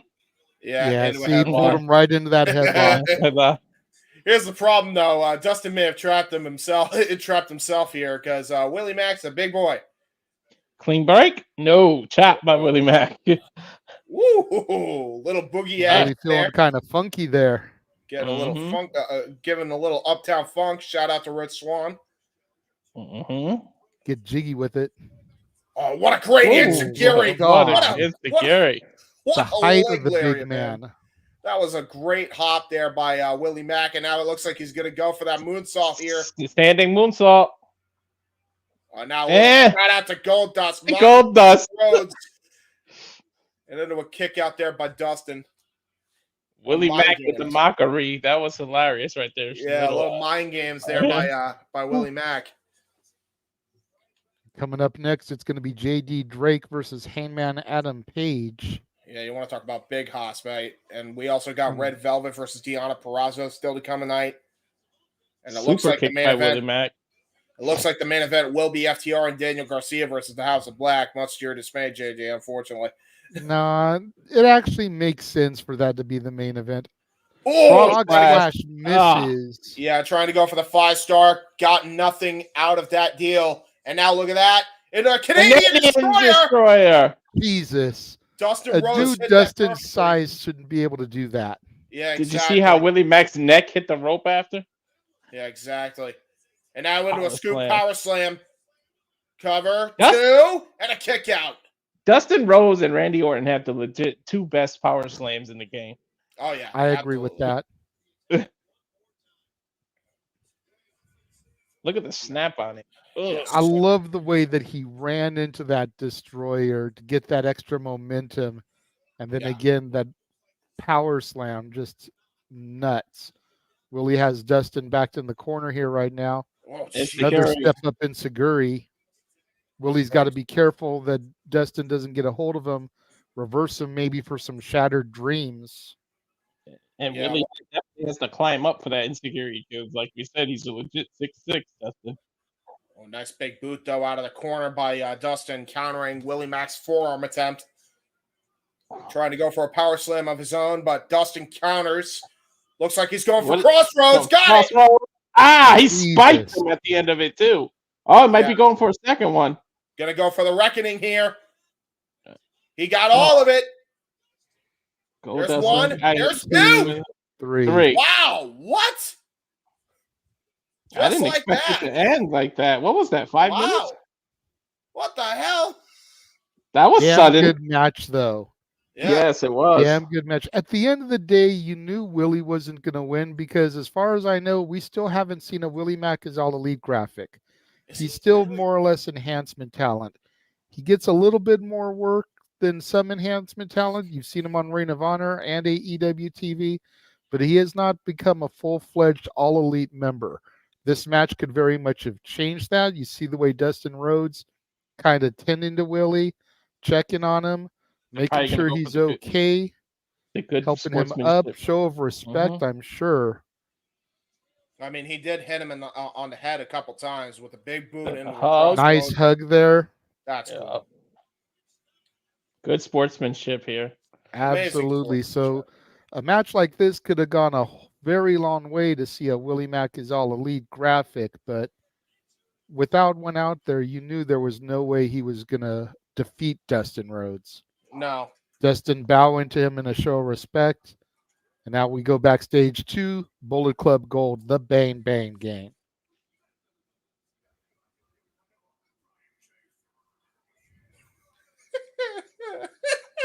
These three are just silly, man. They're so good together. I love Switchblade Jay White. Dude, I love the guns. I love Juice. I love the whole package of these fuckers, man. Like they just are absolutely nuts.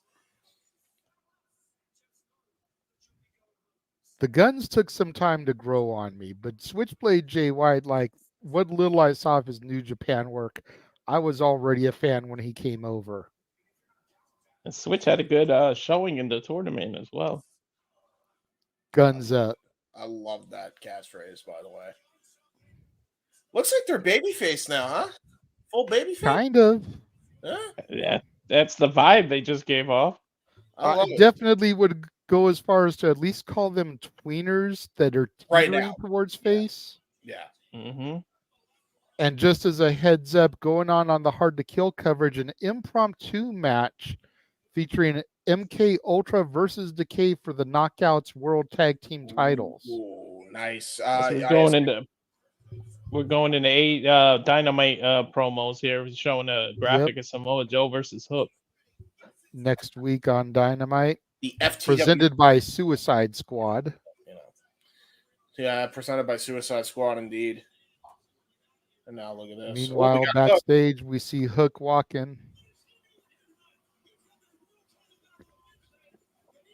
Thank God Hook didn't inherit his father's height, huh? We got Hook in the or building. looks. Or looks, yeah. I was about to say, we got Hook in the building when he's not scheduled to even be on Collision or Battle of the Belts tonight. Yeah, pretty interesting that they showed him, right?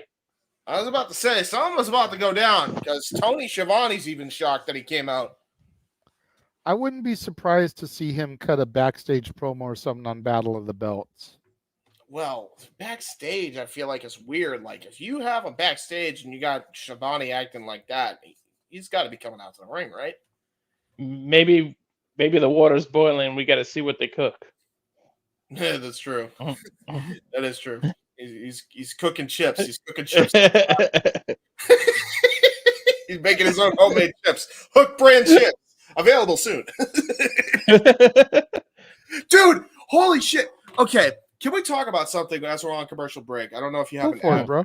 Okay, can we talk about why don't they go for sponsorships like the MMA guys? I know Walter's going to be on my wavelength when it comes to this shit. Like, Hook should be sponsored by Pringles or Lay's or something like that, or Wise.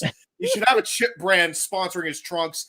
You got Orange Cassidy should definitely be sponsored by like Tropicana or Simply Orange, some orange juice brand, right? Yeah. Why don't we go for stuff like that? Like, I want to see that happen. I don't care if you want to tell me, oh, well, it's not NASCAR. Fuck you. I love that shit. When Randy Couture beat whoever the hell that guy's name was for the UFC title, and he had all the sponsors on the trunks, and then he went to get against Brock Lesnar, who had all the sponsor on his trunks. That was the shit, man. I love that. Come on, Lesnar man. tried to bring when he came back to WWE, he tried to bring that. He wanted that sponsor, and they told him no.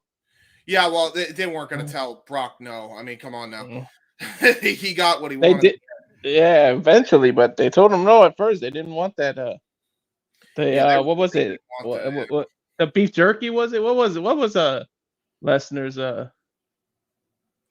I'm not sure. It may have been part of the deal because when Brock came back, he wanted big bucks. Yeah, and it was jerky. It was Jerky Links, and then the other one was Jimmy John's. Jimmy John's. He probably wanted some serious big bucks, but WWE didn't want to give it to him, and they probably wanted him to ditch the logos. But the sponsors were actually the ones paying him to rep that, so that offsets some of WWE's costs that they had to pay for him with the sponsorships. Which is why I say, why not go for it? Because, like, if I'm Tony, right? I'm negotiating a deal like Dana did, where he gets 5% of every sponsor that a wrestler gets, which means buku fucking dollars. I mean, I'm just saying, why don't we try to go for that? Anyway, that's my rant. That's my tirade over on sponsors. And I mean, a CM Punk Pepsi one seems like it writes itself also. Absolutely. He's already got the tattoo. He's sponsoring himself already. As we go backstage, we're back with the Cody, with the patriarchy interrupting Dustin Rhodes. This is not okay. I disagree. No, not okay. Well, who made the TNT Championship in its infancy? Cody. Yeah, that's true. So wait, is Christian gonna give Dustin a title shot before Adam? Maybe Christian's all about, these fathers, and taking out the fathers. We all know Dustin has got a child. Man, Dakota's got to be in her 20s now, huh? Dakota is a mother herself. Dustin is a grandfather now. I'm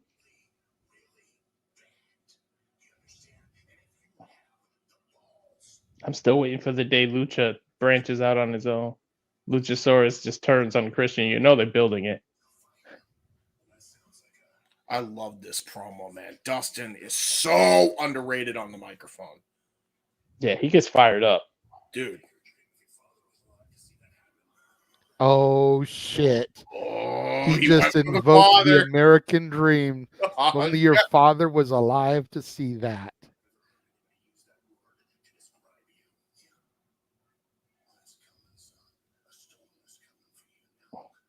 Look at that. Luchasaurus doesn't even look that big next to Dustin.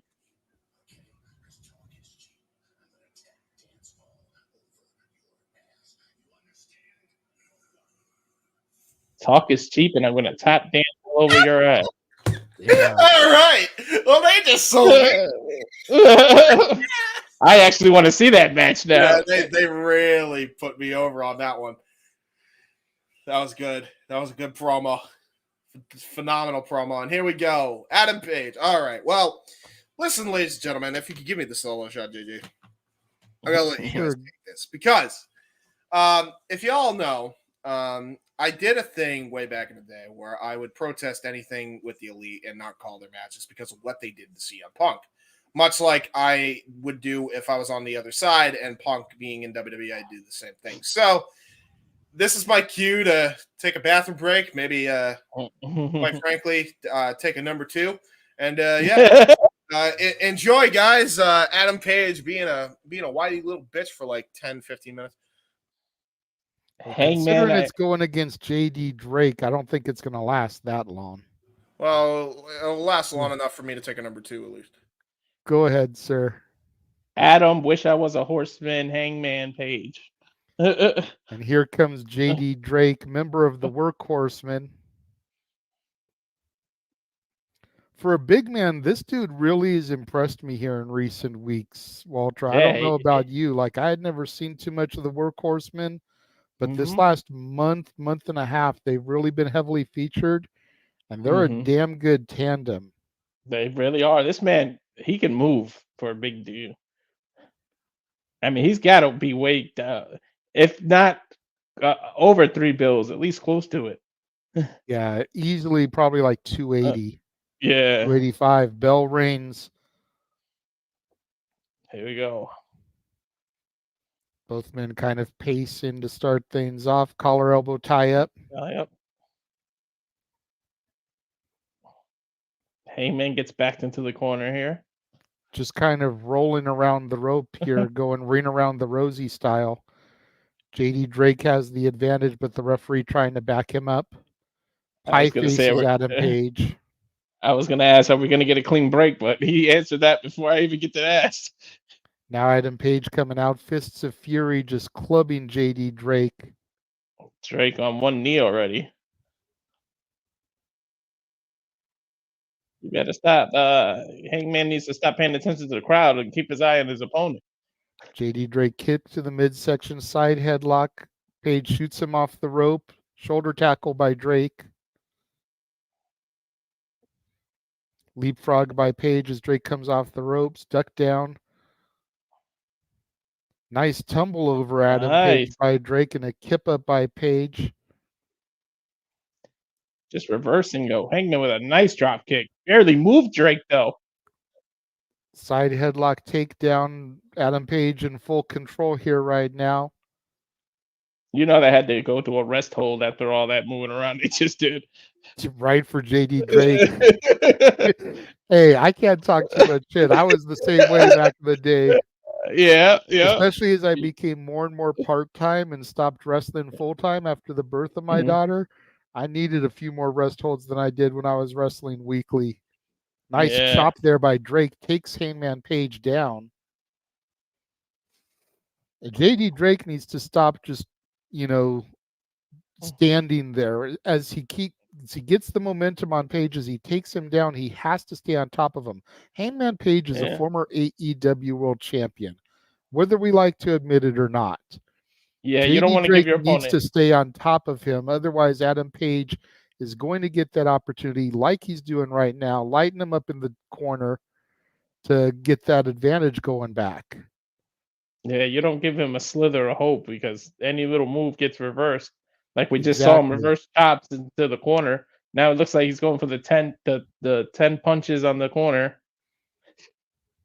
3, 4. It looks like a power bomb's gonna. Yep, I saw it setting up. Adam fights his way out of the power bomb position. Is he gonna go for a moonsault, JJ? Yeah, caught him. Nice moonsault takedown and then a standing shooting star press by Adam Page. Hooks his leg, only a 2 count though. JD Drake rolling to the outside there, getting a little bit of distance. His workhorseman partner trying to get him focused, give him some advice here. Getting some rest on the corner but again, here. Adam Page just kind of meandering around the ring. Ooh, Baseball nice slide. rushing drop kick baseball slide to the back of JD Drake there. Springboard misses. Could have jammed Adam Page's leg there. Whoa! Jesus, Nice. JD Drake just threw Adam Page into the ropes. And as he bounced back, caught him with a short arm clothesline. I guess a slingshot clothesline using the ropes from the outside. Going to restaurant quality picture in picture here. Rudy Tooty Fresh and Fruity Breakfast from IHOP. Not going to lie, I kind of want to go get those pancakes now. I almost wanted Taco Bell when we saw the commercial earlier. I can see James in his little box giving the thumbs up. He's like, it's definitely better than a Hangman Page match. Yeah. Looks like climbing the ropes here. What's he going to go for? A Vader bomb? Oh, a Vader Yeah, splash? Vader bomb. Yeah. Hooks the leg. 2 count only. Really quickly, for those of you that are interested of the TNA Hard to Kill coverage, they are currently calling the action of the X Division title matches. Chris Sabin defends the title against El Hijo del Vikingo and Kushida. That was one match I really was looking forward to right there. The X Division is what made TNA back in the day. I don't care what anyone says. I 100% agree. That's why I bought an X Division title replica. JD Drake keeping the offense on Adam Page here right now during the commercial break. Looks like he's trying to lock him into a submission of some kind. Yeah. He's got his knee on his back and some sort of almost like a sleeper, but Page rolled out of it. Made their way to the outside of the ring now. Yep. Ooh. Just driving Hangman Adam Page into the ring and then into the barricade. Follow up with some vicious chops there. Ouch. Yeah, that's some make your chest some hamburger meat chops.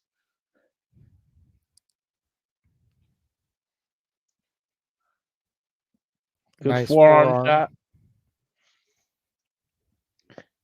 You're right, JJ. They both did. They get momentum and then they rest or walk around, or you got to stay on top of each other. Well, I mean, during this portion, I can understand it to a degree because it's commercial break, and they know it's commercial break, so they're kind of just stalling. They're pandering to the crowd, but when we're in full screen, they need to not do that. Oh, and JD Drake's workhorseman partner with like a running leg lariat there to Hangman Adam Page. And he walks around like, I didn't do nothing. What did you see? JD Drake in the ring. I think he's going for a count out here. Referee trying to see if we can get up to a 10 count. Hey, take a win any way you could. A win's a win. We got a quick $2 super chat here from Marshall. Anyone watching the Chiefs Dolphins game tonight? I know that none of us in this room right now are. James might have a separate TV on because I know he kind of cares about football. I don't know about you, Walter. I care about football. Boy is probably watching that to get all the stats ready to go for Tuesday's episode of Stat Boy Sports Bar, though. Thank you very much for the super chat there, Marshall. We are back in full screen. Yeah, my team didn't make it to the Super Bowl, so I don't really care about the NFL. I'm into the playoffs, so I don't care about the NFL right now. Boom, you get another replay of that attack there by I don't know his name, the workhorseman's partner there. Yeah, I'm not sure of his name either. Adam Good Page forearm kind of shot. fighting out here. Good forearm shot. JD Drake was trying to maintain that offense that he had kept on during the commercial break, but of course, now that we're back to full screen, Adam Page is getting his comeback here. And doing it again, resting, like stay on him. He's just holding his back there. Irish whip reversal. Hangman holds onto the top rope. JD Drake goes flying over. Springboard clothesline there by Hangman Adam Page. Drake reminds me a little of Trevor Murdoch. I can see that. Yeah. Slingshot cross body over the rope from Hangman taking out JD Drake. Oh, and here we go. Oh, no. Never mind. Hangman's climbing up to the top rope. I thought he was about to set up for the buckshot lariat. Huge cross body off the top. Hooks the leg. 2. Oh. Like 2 and Drake 7/8 right there. Yeah. Drake gets his shoulder up at the very, very last second. Ryan wants to know, Walter, who's your team? The Patriots? No, the Seahawks. Nah, you're good, Marshall. You super chatted to ask the question, and we always say if you want to dictate the conversation, super chat. So you're Donate good. to dictate. Huge forearm shot by Hangman Adam Page, bounces off the ropes for a second one. JD kind of hovered over. Now here we go. But that is not enough. Big man. Slapping man me here. Nice chop. Why does Page have to spin on every move that he wants to hit? Get that added momentum, especially against a guy the size of Drake. Yeah, it ain't working on this one. Look at that. Nice pull clothesline. Pulls him in. Oh, Samoan drop? Or a Death Driver. Ooh. Death Valley Driver. One, two. Drake not enough. It's not going to be over till we see that buckshot lariat. And because he did get all of that Death Valley Driver too. Or we should call it the Logan lariat. Yeah. Because we all know Logan Paul does it better than freaking Adam Page anyways. Yeah, he makes it Take a look again at that Death Valley Driver. The strength of Adam Page, though, getting him onto the shoulders and driving him down. His legs did buckle a little, but he held on to it. What do we got here?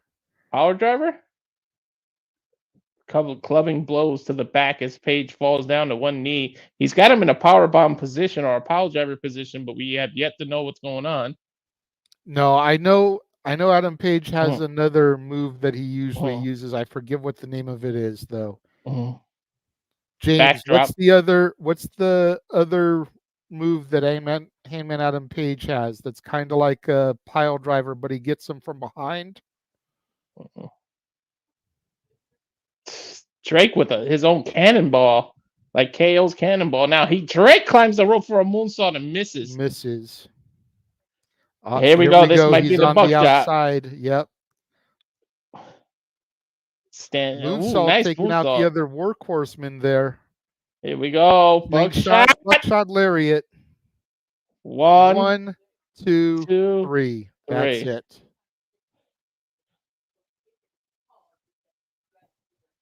I don't like to give Hangman credit, but that dude's pretty athletic for his size. Yeah. The winner of this match, Hangman Adam Page, much as we figured, much to James's chagrin, but a hard-fought match from JD Drake. Let's look at this again here. The final moments. Hangman setting up for the buckshot lariat. The other workhorseman came in, tried to trip him up. Hangman with the springboard moonsault taking him out. Back on the ropes in time, hits the lariat, and gets the 3 count on JD Drake. We go back to a live shot. Hangman hugging. Is that Looks his like mom? his Is that his mom. parent? Yeah. Hangman giving some love to the crowd. So we get reminded Donna Purrazzo's next. And you're right, JJ, what you said at the beginning. Someone looked at the schedule and was like, TNA Hard to Kill is the same day. I know when I'm debuting you. But look, it's gonna be 6:15, and that's the knockout time. That's when TK books all his women's matches. Is that 6:15, 9:15 time slot? And I said it on our open mic night that if Deanna's the one that breaks that habit, we know we can take her serious. But look where he puts her on her debut. Is he off the screen? Yeah. Yeah, we're on Be on full commercial for the now, NBA. All right, cool. Yeah. Let me turn Question, James, because I know you've been watching this longer. I know Adam Page has a move where he goes for like a pile driver, but he has them behind him. Oh, yeah, the Deadeye. Thank you, the Deadeye. I was trying to think what the name of the move was. Yeah, Deadeye. Because he looked like he was setting up for it, but with JD Drake's weight, he couldn't get it. Yeah. So I was just trying to, it's like, what the hell is that move? I wanted to say Death Rider because I knew it was something dead, but I was like, no, Death Rider is Moxley. Yeah, no, it was Deadeye. What's up, Safet? Good to see you. Thank you for joining us. As we're on full commercial, we remind you that we have the really double quickly. streams going on. Yes. I was going to say really quickly, for the first time, we have somebody watching on every platform we're on right now. Yeah. Nice. Yeah. We're still kind of, low. We've only got about 11, 12 people watching us, which we're splitting our audience, so that's to be expected. But still, we have somebody watching on every platform we're on. So thank you very much to all of you members of the Multiverse of Media. Yep. Remember, as always, if you do want to dictate the flow of the conversation, bring up something that isn't wrestling related, as Marshall did during that last conversation. Just super chat. It is as simple as that. And by the way, but again, thank you to everybody. It is because of y'all that we do this. Yep. And by the way, just to add to that as well, that goes for both streams. There's somebody watching on each one on all channels. So that's really awesome that you guys are giving us the love there. And by the way, we're doing pretty well. We're only it's to be expected considering TNA's historic comeback, but we're only like 7 behind TNA. So we're actually doing pretty damn decent for ourselves, I would say. We even have people watching on my channel. So thank you again. Yeah. Like I said, every platform we're on right now, we've got somebody.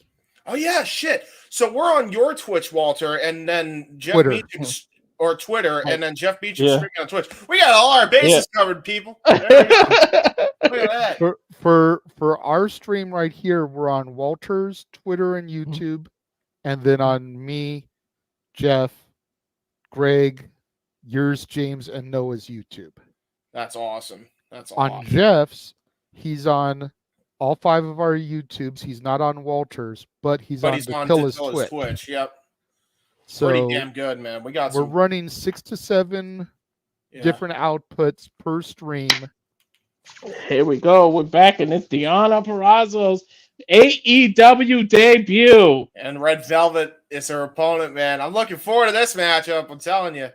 This might be the one match Noah's regretting that he can't watch because he has to be hard he to isn't get. regretting a goddamn thing because he's loving calling TNA, but the Virtuosa is making her impact felt tonight in her debut match on the AEW roster.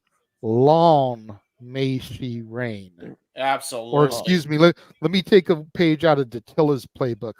Long may she fucking reign. Yeah, amen. She debuted this gear on her Twitter page the other day and showed this purple gear, and I just about was like, damn, because purple is my favorite color anyways. Yeah. Purple's my wife's favorite color. Bro, she coming out in the kimono. Oh, man, but look at the red and blue. Hey, that makes purple. So there you go. I mean, JJ, they're all after your heart right now. What the hell? Red velvet, not looking shabby herself, not to be outdone. She's got a purple armband even. Look at that. They're all after your heart, JJ. How do you pick one? All we need is Jade Cargill to wear for her debut in WWE. Oh, well, no. Don't even get me started, because when Dustin Rhodes said a storm is coming, I was like, what? Jade's coming back? Jade, when? Bell rings. And here we go. Ladies and gentlemen, Deonna Purrazzo in the semi-main event spot here on the Collision part of the program. Collar and elbow tie-up by both women. Very vicious exchange. Filling out process here. Yeah, absolutely. I mean, this is a new opponent. This is a new kind of opponent for Deonna Purrazzo. I don't think she's used to the type of fire. She's used to women having fire when it comes to wrestling matches, but I don't know if she's ready for somebody like Red Velvet. There's a nice arm drag, though. And a nice arm drag takeover. Wow. Ring, a new company, new gear, new opponent. Absolutely. Now trying to go for that arm bar there, trying to go for the Queen's Gambit, and now a super kick. Dodged right out of the way of that one. No. Not today. Now here we go. Another collar and elbow tie up here. Into a headlock. Ooh, look at the way that Red Velvet was going to try to get out of that headlock. She was going to try to kick her way out of it. And she reached too. Nice long leg with. Oh, what a nice that side kick. That was awesome. Into a cover. Kick out at one, though, by Deonna Purrazzo. Shades of Booker T with that side kick there. Yeah, a little Booker T into CM Punk action there. Mm-hmm. Deonna Purrazzo, former TNA Knockouts World Champion. Multiple time reign into the. Oh, there it is. Queen's Gambit armbar. That can't Red be Velvet. it. No, Red Velvet too close to the rope. Got her foot on it for the rope break. Yeah, she crawled her way to that rope quick. Yeah. I can't take much of this. Hey, I'll be real. I mean, granted, I'm down strategy. for giving the 6-man main event some time, but we can't make this match that quick. No way. Oh, hell no. Deonna Purrazzo with the baseball slide taking out Red Velvet and just kind of be gone. Yeah. That'll be disrespectful to Deonna's debut. You cut it short over some 6-man tag. Yeah, and I'll be real, man. I mean, this match is already starting to hit hot and heavy right now, and I don't mean that in the sexual way this time. I have to be kind of somewhat presentable in this case. Oh, nice lethal combination! Oh my God, into the Koji clutch. This is why Deonna Purrazzo is the virtuosa. You will not find another female. Oh, nice roll through there by Red Velvet, though. You will not find another woman that could chain moves like that, like she can. That was brilliant. Oh, my God. Nice counter by Red Velvet there. Ran her through the ropes and then just kind of like dropped her arm. That was brilliant maneuvering. Is Red Velvet wearing a knee brace? You guys know the history on her knee? She recently came back from a knee injury. Yes. So she's wearing that heavy brace now, a la Stone Cold Steve Austin. And now look at that. Look at those strikes by Red Velvet. The fire coming right out of the way here. Now going for momentum. Momentum definitely shifted after that top rope move or diving through the rope reversal. And now and Red Velvet now trying to maintain the offense here. Yeah, and she's targeting that arm too. You saw her hit that divorce court and also slamming the arm multiple times, stomping the arm even.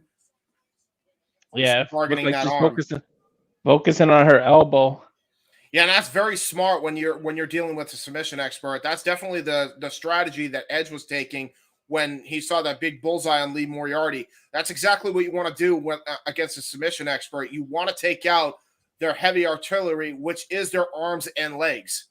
Yeah, and you want to make it difficult for them to be able to lock their hands when they're doing it. God, that upside down arm drag by Red Velvet. Yeah, Japanese arm drag and a kick out of two by Deonna Purrazzo. Again, I'm telling you, Red Velvet is nobody to be slouched with. She has learned a very large amount of moves in a very short amount of time.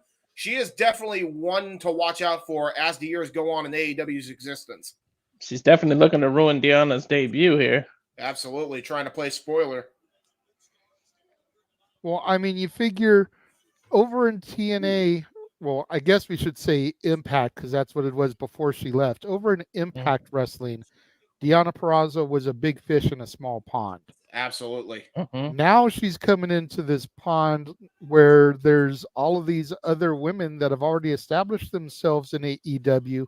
And that's not to say that she can't swim with these fish, but she needs to not think that she can just walk right in here and dominate. She pretty much was thrown into a piranha's pit. Yeah, absolutely. And that's the thing, man. I mean, you want to talk about Red Velvet. She absolutely wants to get a big win, especially to establish herself into title contention against a former Knockouts world champion like Deonna Purrazzo is. Absolutely. Huge chops there by Deonna. Ooh, I kinda trying to start countering. She's trying to make Deonna match her name and give her a red chest there with them chops. Yeah. Oh my Pump God. kick there by Purrazzo. These two women kicking the shit out of each other, and I absolutely love it. They're hitting each other hard. Nice rising knee. And Russian leg sweep. Set up for the Queen's Gambit. Here it is. She's got it locked in the middle of the rope. They're in the middle of the ring. Her arm is bent back. Oh. I think we're going to see a tap out here. Yeah, honestly. Wait. She might reverse into a pin. Yep. Still has it locked in Crossface. Crossface? No. She's going for the other side. Rings of Saturn. It's over. That is it. Ouch. Anyone else shoulders hurt right now? Yeah. Deonna Purrazzo victorious in definitive fashion here over Red Velvet. What making a huge statement here. Yeah, over a game, Red Velvet, as they say. I was about to say, don't take anything away from Red Velvet, man. I'm not. I'm really trying not to, James. If it sounds like I am, I apologize. No. You know, I mean, I don't want to sell Red Velvet short, but we kind of knew Deonna was not going to lose her first match. That didn't mean that Red Velvet didn't go out there and put on a showing, though. Damn right. Women's wrestling is alive and well. There we go. If I didn't know any better, I would swear that was Noah holding that sign, but I'm literally watching him on my TV screen, so I know it's not him.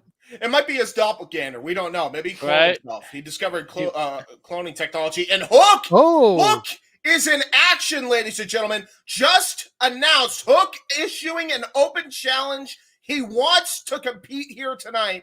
We're going to see Hook tonight on Collision. Who do you guys think will answer that one? Ooh. That's a good question. I would say JD Drake, but he already wrestled. Exactly. Who's a big guy that he could fight against that would be a belter of a matchup? Yeah, let's be honest. This probably that was by and far match of the night so far, you guys. That was a great. That was awesome. As short as it was. Yeah. Because realistically, I don't think that match was any longer than Dustin and Willie. But it was a damn good match. I think it might have been like slightly longer, but not by much. Yeah, but they absolutely made the most of their time, man. Red Velvet looked good. Deonna looked good. Everybody looked good in that. Deonna, the right person, went over. It didn't look, unconvincing either. Great booking. Great match layout. Whoever agent in that, mazel tov. It's probably both of them, but still, mazel tov. And you saw Deonna's arsenal there. She was pulling out different moves, different submissions. So good showing. There you go. Just a reminder. Go ahead. I was going to say, we got Safet saying that he's watching Hard to Kill, and after that is watching Battle in the Valley. There you go. Absolutely. So much wrestling going on, as we touched on earlier. Yep. That's Marshall why they're doing said, thank you for everything we're doing for YouTube. He appreciates the wrestling content and everything we bring to the table. Again, I said it prior to that match, but it's because of you, the fans out there, tuning into this, tuning into our Hard to Kill coverage, putting us over on your socials, that we are here. Yeah. I won't say mid, but close to the end of 2022, Jeff was starting to wonder about continuing to do the live streams, do the watch-alongs. He had gotten the job at Disney, didn't know if he was going to be able to do as much. Me, James, and Noah basically told him, is like, we got you. Yeah. And we threw the multiverse on our back. Last year was even more productive. Noah swears we did over 40 watch-alongs last Yeah, year. probably 40 watch-alongs. You figure there's only 12 months in a year, so that's an average of 4 watch-alongs a month. Yep, and that, by the way, just to add to that as well, 52 open mic nights as well. So we did a weekly show on top of that, along with 40 watch-alongs. We're damn near like 110 shows total, I think. And then you And extended now the this family with year- Attila and I. Yep. Yeah, and then now this year, we already did 1 week. The first week of the year, we literally had a watch-along on every fucking day. Yeah. Because West Coast time, the Wrestle Kingdom started on Wednesday and went into Thursday. Yep. So we had Raw Monday, New Year's Evil NXT Tuesday, Wrestle Kingdom Wednesday, Wrestle Kingdom Thursday, SmackDown Friday, Open Mic Night Saturday, and then we finally got a day of rest on Sunday. Finally. And now tonight, the first ever simultaneous watch-along in multiverse history, and there will be plenty more of these. Yeah, I think this one was a very good success. And by the way, love the little spotlight for Hook. I love that. Oh, yeah. The Batman symbol. That's awesome. Yeah. Send Hook. I love Send this Hook. kid. I love that. That's so dope. I did not want to like Kid I didn't want to like Hook at first because of who he was related to. Me and Jeff have had issues with Taz before over social. I'll let Jeff tell that story on Open Mic Night if you want. But this kid has just grown on me like a fungus. Yeah, man. You know, he is so charismatic in his lack of promo, and he's such a badass. And he's what, 22, 23, 24 years old? Yeah, man. He hasn't even begun to really hit his stride yet. And good for you punishing the son for the sins of the father. Jesus, look at that German suplex. That was great. We didn't even get an introduction of who this guy is. I don't know who he is, and he's about to die. Northern Light. This might be a sub 3-minute match. Oh yeah, this is just to leave a statement for Joe. It looks like QT Marshall, but I know that's not right. I was gonna say as well. The guy's a lot bigger. He's a lot bigger than Hook. How big this guy is. Northern Light suplex on the Northern Lights. On the ramp. Out. I will Hook say doing as well, as we see this guy get squashed, did you guys see a picture of Hook in a strip club, by the way? It's one of the wildest fucking images I've ever seen in my life. That dude was getting it. I didn't see that picture, but Hook did a little damage to himself on that move, but no. Yeah, he did. Now he's getting a little cross faces. Got the Kata Hajime locked in. The red rum. Done. Immediate tap. Immediate tap. Whoever this guy is, thanks for coming. Yeah. Right? And he's no small man. He is Yeah. not a small guy. No, he's not. He kind of reminded me. Devil, man. He reminded me of like the look of Lord William Regal when he was in WCW, when he was Lord William Regal. Got like that body. Yeah, I can see that. Yeah, man, Hook is just a beast, man. Look at how freaking jacked he is, too. Can we talk about that? For real. Hook just did like his trunks with the like jack-o'-lantern face on the front. Oh yeah, Hook just did like an 0-2 less thing. Yeah, dude. That was the shortest match of the night for sure. He's like, hey, everybody's trying to have short matches that are good. Hold my beer.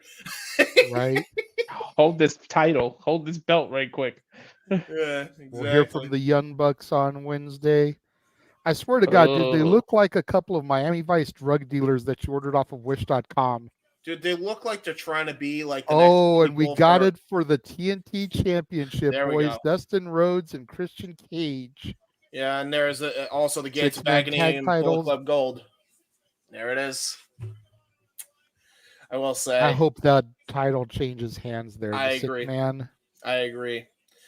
Let's just put this out there. The Young Bucks, man, they look like they're trying to, they're trying to audition for GTA 6. They're being Vince McMahon's kids because Vince McMahon's got that stash. Oh yeah, freaking. Well, I don't know if he does anymore, but yeah, definitely he's got that stash going. I don't like it. It's weird. Why aren't the Young Bucks in the Kingdom? I mean, I wouldn't watch the Kingdom if they were with Adam Cole in that group, but maybe I don't know. Just doesn't it make sense? I don't know. Hey, you could have the Young Bucks team up with Roderick Strong, and they could be the Porn Stash Bucks or something. I don't know. Here comes the House of Black. Oh shit! I gotta turn my light off. Right. House of Black. I'm gonna turn my monitor off too. Full darkness.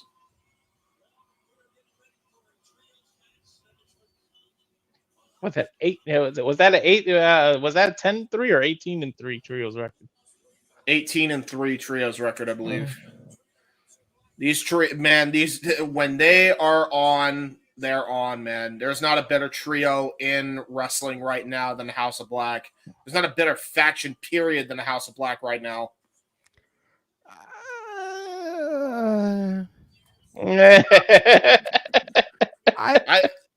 I don't know, bro. Like, I was starting to get over the Judgment Day, and then the stuff with R-Truth came into play, and I'm like, yeah, that's I'm fair. enjoying R-Truth as part of the Judgment Day, and Truth the shit that he's doing is just like really making them like relevant again.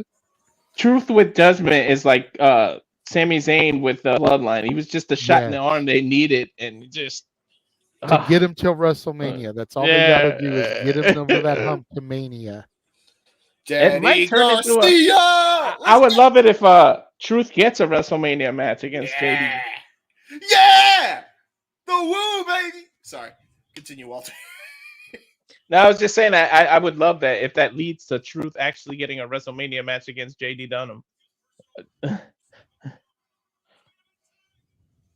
love how, honestly, I like Matt Menard being the manager for this guy. I do. I'm gonna be honest. I don't think they should split those two up. Like, maybe he's a little bit distant, but no matter what, Matt Menard always has his back. Like, he's a real friend of this guy. Like, I love that.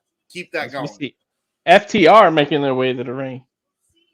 I just love Daddy Magic Matt Menard anyways. Like, there's something about him and Cool Hand Ange as a duo that I wish they could be taken more seriously on TV, because I'd love to see them with the AEW tag titles. Dude, they would have been perfect in like old school ECW, a part of the FBI, dude. Angela Parker, Matt Menard. Oh my God.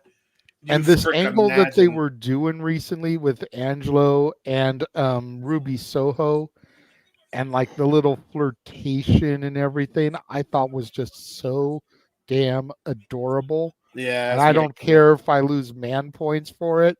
I was like seriously enjoying tuning in every week to see what was going to happen next. It was just like the time. It was that time you saw in the snow in Southern California. You're like, it's so pretty. For real, it was some on point stuff though. I don't care if I lose man points either. Though. You're right, JJ. Oh, should I say here we go, since this is the main event of Collision, or should I? Yeah, go for it. Here we go. All right, there we go. Is that Wheeler starting out? Yes. No, Dax Harwood. Dax Harwood with Buddy Matthews. By the way, I will still say this. Call him Matthew Silva. There's nothing scary about a man named Buddy in a House of Black faction, okay? Yeah, House of Black, and we got a buddy named Matthews. What the fuck? Sorry. Mr. Rhea? Yeah, Mr. Rhea. Well, it's between him and Dom. There might be a menage going on. I don't know. Maybe the Judgment Day may have extended it to AEW with the House of Black. We don't know, really. It's crazy right now. It's crazy. Nice chops by Dax here. He gets Buddy in the... Yeah, you're right, man. It's hard to call him Buddy when he's supposed to be in the House of Black. Anyway, nice cover there by Dax too. I will say though, former NXT champions, Buddy Matthews with the Cruiserweight Championship, and Dax Harwood, former multiple-time NXT, Raw, and SmackDown Tag Team Champion with Cash Wheeler. There's a tag in. Tagged in, Cash. Uh-oh. Slingshot. Slingshot. Big time. There's a snap suplex. Shades of Dynamite Kid. Immediately into the cover. Only got a 1 count. Wow. Absolutely. Too fresh in the matchup here. Nice knife edge chop by Cash. He is a man on a vengeance streak right now, and now a tag in to Daniel Garcia. We'll see how he fares in with FTR here. Nice knife edge chop. Said that 3 times. It was so nice. There we go. I was gonna say Buddy's getting beat, but there he goes with a reversal and the boot to the Daniel Garcia's face. Yeah, this is the matchup right here. Remember, this feud, this rivalry started because of him and Brody King in the Cruiserweight Classic, the Continental Classic, excuse me. Still thinking of Buddy Matthews there. There's a headlock there by Malachi Black. Nice arm drag. Into a head scissors. Another arm drag. Yeah, this is where Malachi Black, former NXT World Champion as well. So the only odd man out when it comes to World Championship success. Oh, Daniel Garcia mocking the sitting. Yeah, I was about to say doing the sitting position. I think the only person that's without a championship might be Brody King. Everybody else is a world champion or a former world champion. Is Malachi gonna mock the woo? No. I thought they were gonna do a sit off. No. The way he had his arms up made it look like he was about to start mocking the woo. And then he flipped him off. Yeah. And then he flipped him off, flipped the bird. You do not insult the man's dance craze. Oh, Jesus. Oh, Jesus. Oh. FTR double teaming here. Triple teaming. Yeah, FTR and Danny Garcia taking out the big man onto the outside. FTR and Danny Garcia in control. This looks like this might lead to a commercial break. Oh, mocking the sitting in the middle fingers. Yeah, like this looks like the spot that leads to a commercial break. Yep, yeah, there exactly. We go. Quality picture in picture. There you go. Mm-hmm. Hey, Chips, where's Hook? You should be with Marshall Lynch. Rob Gronkowski right now, eating those chips. I'm just saying. My boy Lynch, who should have got the damn ball on the 1 yard line years ago, but he's the one that lost to the Seahawks. Sorry, bro. No, he was on the Seahawks. He lost to the Patriots because they didn't want him to be the MVP of the Super Bowl. So I know it would have passed. I'm aware. I saw that game. I was happy the Pats won, but that was heartbreaking for the Seahawks, bro. Jesus Christ. Just a heads up, gentlemen. They are in between matches over on the Hard to Kill call, so they are actually share screening our broadcast right now. Oh, that's showing awesome. People what we're doing. Hey, what's up, guys? We're on Restaurant Quality Picture, so you know what? Let me do the same thing real quick. Oh my God, this is gonna be so weird as fuck. What the hell? For the first time ever, you catch the multiverse in a simulcast. All right, here we go. Hey guys, hey, can you see us? Hi. We're giving you the courtesy as well. I don't believe we hear audio, by the way, JJ. You forgot to put audio on. It's okay. Yeah. So damn fucking happy. I don't care if I'm wrong tonight in my prediction. I'm just so damn happy to see the young veterans back in tag team wrestling in true grizzled form. Oh, shit! Yes. Again, I said earlier, with all respect to Ava. That's right. The grizzled young vets are in tag team action over on TNA Hard to Kill tonight. That's crazy! Oh my God.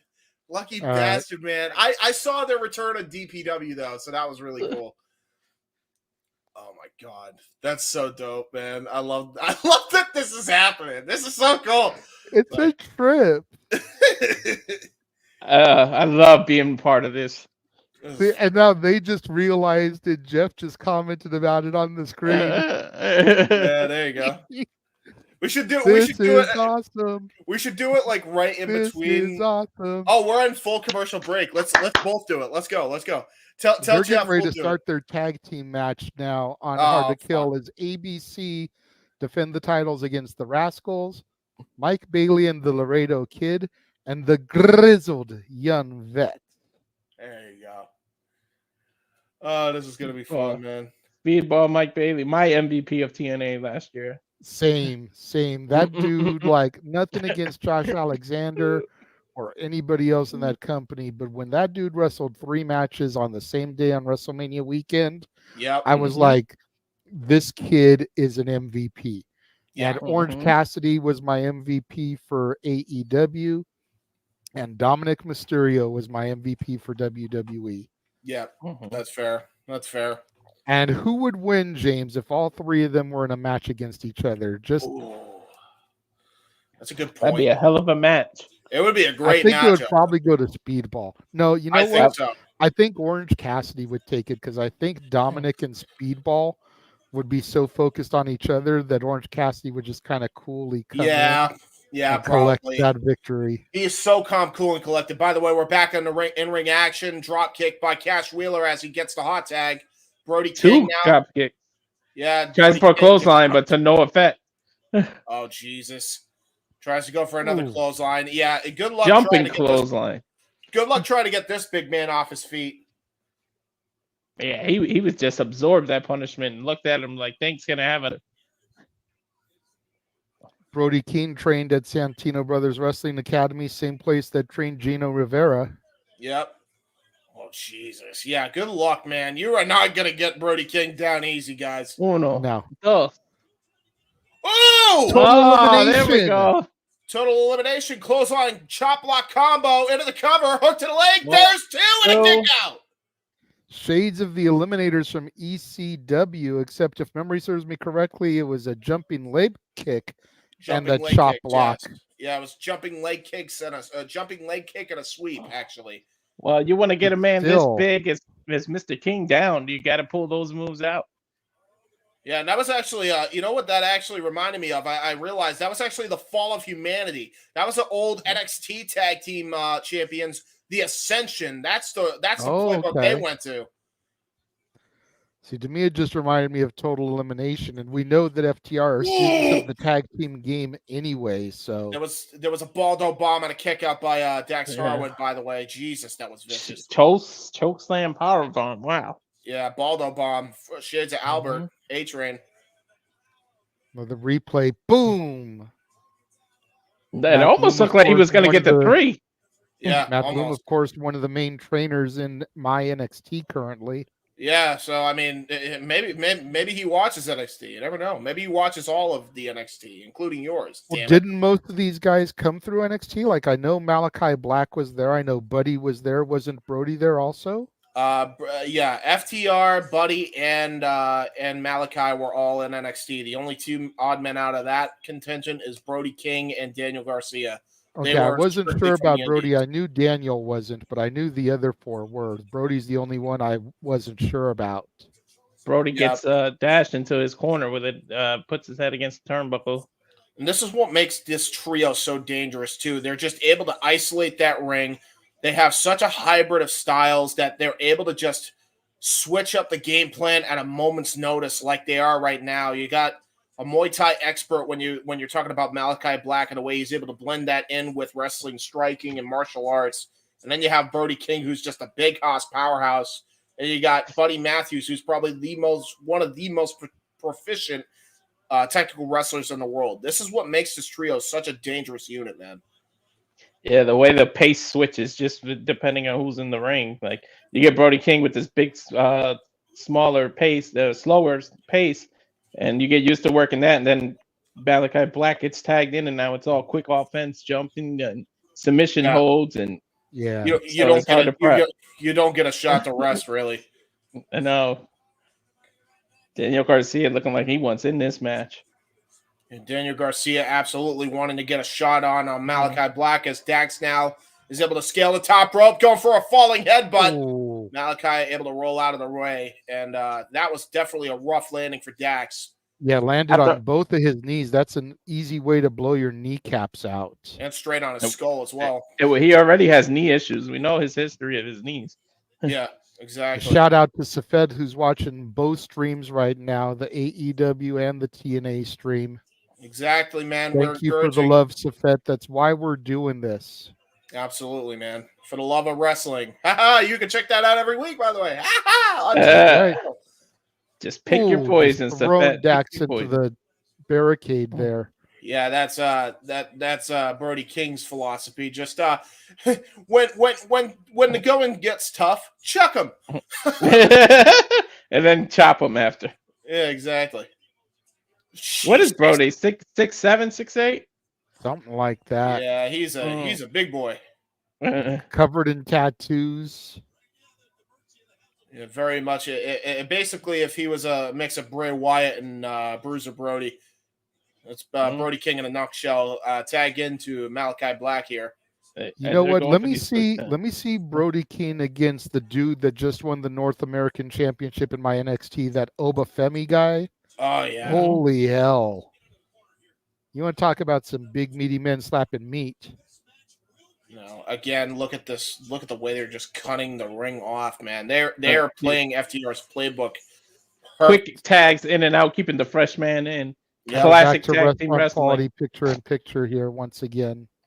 Try to go for a suplex is Malachi Black, and I think it's getting countered or trying to get countered by Dax, but he is so exhausted. He has been absolutely dissected by this trio. And there's a forearm shot by Buddy Matthews just laying out Dax Harwood. Tagged back in to I think Dax has been isolated for about a good 7 minutes now. Yeah, he's been destroyed by these three, and now shoulder first into the post. Ouch. Oh no. This is the setup for what usually would lay into or what would usually come up. I believe this is their trios finish. They might be teasing it a little bit here. Three faces Taking of too hell. long to get it. I think they're taking too long. Yeah. Scoop slam. Kick out. Yeah, they teased it a little bit, but it looks like they're going to try and dissect them a little longer before they even try to go for the finishing blow. For those who don't know the House of Black's trio finisher, it's Brody Lee's cannonball with a double drop kick on each side of their ribs by Buddy and Malachi. It's brutal finish. I know that when Daniel Garcia or Cash gets the hot tag, they're gonna be like a bat out of hell here. Oh yeah, you can see the anxiety on them. They're itching to get out of this. They're like Undertaker in that house show that one time where he was stomping all around the ring and going crazy. Oh yeah, I remember that. Meanwhile, we are in a chin lock, and there's a restaurant quality picture-in-picture. So hello, chat, and hello, everyone. And reminder, after Battle of the Belts and TNA Hard to Kill, we are going to be going live for Open Mic Night, the anniversary show. Oh, nice back suplex by Buddy Matthews. That'll be right at the top of the hour once TNA Impact Hard to Kill is over. So, hosted by the simple man himself, Noah Foster. Yes. Absolutely. Yep. The hostess with the mostest. Yes, indeed. He's not prepared with what I edited when it comes to him though. I will say. We know. We know. He's not prepared at all. No, trust me. There's some good stuff coming up. If you guys want to see highlight reels, it's a best of show pretty much on that show. You don't want to miss it. Oh, look at that. Dax trying to get the hot tag. Got pushed back by Buddy Matthews. Ooh, double knee. They got to stop with the picture-in-pictures because it almost makes me want to order Dairy Queen now. Yeah, true. I agree. Hey, listen, man, you and I, maybe even JJ too, every time we see the picture-in-picture, is like, damn it, I'm hungry. Why is it always about food? For real. That's how they get you. Man. Tony, listen. We love the food, but we can't eat too much of it. Like, be mindful. Give us some diet options or something. I don't know. This might be Dash's comeback here. Nice DDT. He's got to get to his corner. You can see it. Daniel Garcia and Cash are hyped to get in, trying to rally the crowd.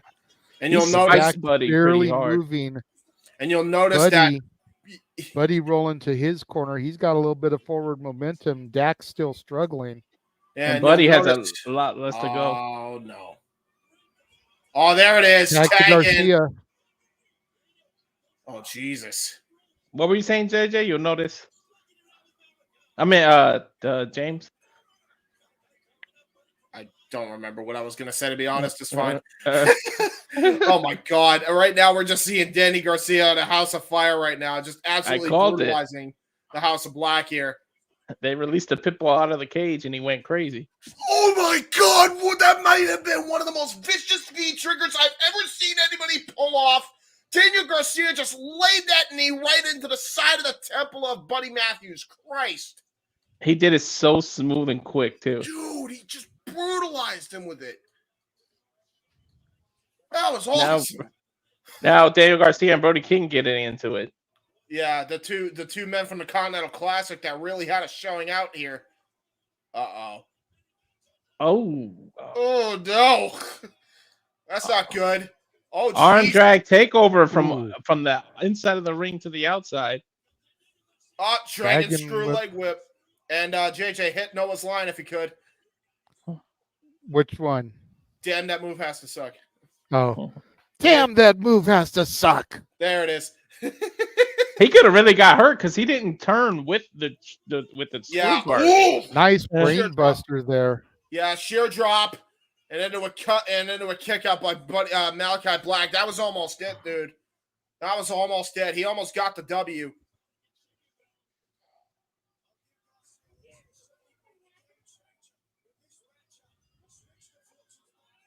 Another look at that suicide dive by Cash Wheeler there. Daniel Garcia setting something up, but he sees Buddy Matthews, gets distracted. Roll up by Black. Kick out at one, I believe. And now, gonna go for a God-style pile driver or a Texas pile driver, and Buddy Matthews distracting again. Well, trying to go for it again. Oh, no. Oh, no. Is he going to go for it on the big boy Brody King? Another kick to the stomach. Brody just absorbing. Yeah, the toe kick had nothing on him. Oh, wait, guillotine! Guillotine! Guillotine, man. He turned a possible choke slam into a guillotine. Oh, jeez, but what a deadlift Northern Lights by Brody King. Oh, wait a minute. Triple move. What are we getting? What are we getting? Power driver? A spike power driver? Nice. Oh, my God! Triple teamwork there. This might be it. Pile driver, and now Buddy Matthews, Meteora. All right, they're picking up the pace now. Jeez. Whoa! Power slam by Cash into a This running is knee the strike. everybody gets their shit in spot. Yeah, there's a Saito suplex by Daniel Garcia into a high kick, and everybody is down. This is the get out of your seat spot here. Pop up and clap. And everybody This is awesome. popping up and clapping. What's up, Benny? Good this to is see awesome you. setup. Hi, Vinny. Or Benny. Sorry. Good to see you again. I haven't seen you in a while. AEW chants ringing out here in the collision area. All three men, or it looks like 5 men are in the ring right now, all trying to gain themselves. I think Dax is holding his knee or something. Yeah, Dax he's holding his crawling around knee. We got we might have Brody King holding his head. Paul Turner checking on everybody, making sure they're even able to continue the match here. As Black gets Daniel Garcia up on the top rope. What's he going for here? Looks like we're going to go for a triple team move here by the House of Black. Looks like they're going to try to go for a triple Tower of Doom. Superplexes from all three corners, perhaps. Might get a triple reverse, or is it going to actually land? We're about to see here. Oh, headbutt by Cash Wheeler. Buddy Matthews onto the apron. And now look at that. Cash Wheeler going over to help out Dax Harwood, trying to take out Brody King. That's a big man. And the He big collapsed. man went timber. Daniel Garcia has Malachi Black on his shoulders there. Oh, Jesus. Oh, God. He's going to go for the Bulldog. Steiner Bulldog. There it Bulldog. is. Jesus Christ. He landed on his head. And he kneeled back up. They threw him down. No. Ooh, that was like 2 3/4 right there. Oh, my God. Yeah. Look at the way he landed on his head here. Boom. And the way he Gorgeous sat Steiner up. Bulldog. That was awesome. Such a great tag maneuver, man. Old school. Steiners. Again, like we said, FTR, students of the tag team game. Steiner Bulldog, total elimination. Yeah, and now look at this. It looks like going to go for a little power and glory spot here. suplex into the frog splash or suplex into an elbow. Oh, wait a minute. Buddy Matthews, though, cuts it off at the pass. Danny Garcia comes in and intercepts. And it looks like he's going to go for the Power and Glory spot. He's in position for it. Dax setting up for his friend Frankensteiner. Nope, suplex. And boom! Suplex! Boom! Power and Glory gets reversed, though. Caught the knees from Malachi Black. He was ready. Yeah, he was. Had it scouted. Everyone's down now. Everybody's Looks like down. Dash making his way up. Oh, wait a minute. Look at that. Going for a rolling knee bar. Rolling knee bar. Knee bar. He's got that like grapevine tight, guys. Yeah, that's it's shades of Ken Shamrock, too. That's exactly how he would get his opponent strapped in the ankle lock. He has torque on that like no other. Yeah, and he knows that's a bullseye target as well. We were talking about it all throughout the match, guys. Danny Garcia trying to make the save, but Buddy Matthews pulling him back. Thankfully, Dax got to the rope there. Yeah, but he's not letting go. Now there he goes. Now he did. He has till 5. I'll use every DDT second of that too. Oh, Jesus. Tornado DDT attempt thwarted by Brody King. Oh, God. Is he going to go for a running knee? Going to go for the cannonball. Jesus. Splat. Yeah, running cross body into the corner. Is that Buddy climbing up? No, that's Malachi. Black. That's Malachi Black. All right. Jesus. Dash has Malachi Black. They might be going for the spot again. Nope, no one's on the other opposite rope. Now look at that. Malachi Black. Oh, a nice headbutt right to the side of the ribs, I think. Sends Malachi up. Ooh, moonsault. Taking out Garcia on the outside. Now Buddy Matthews climbing up.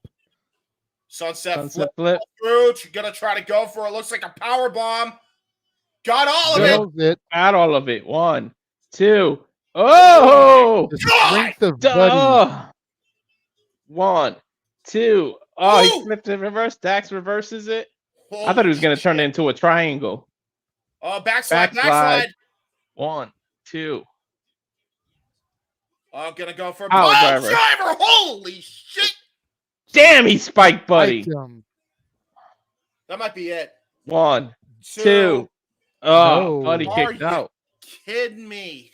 This is a hell of a main event for Collision. Yeah, every match has been a banger, even Hook's little 2-minute match. Yeah, Tony knew he had to compete with TNA. Yeah, that's not easy, especially the first time back. Hell yeah, with the anticipation. Oh! Black Mass! Curb stop! That's it. It's over. That's it. 1, 2, 3. And that's it. That's it. I'll tell you what. 100, man. I didn't expect Buddy to actually be the one to get the pin.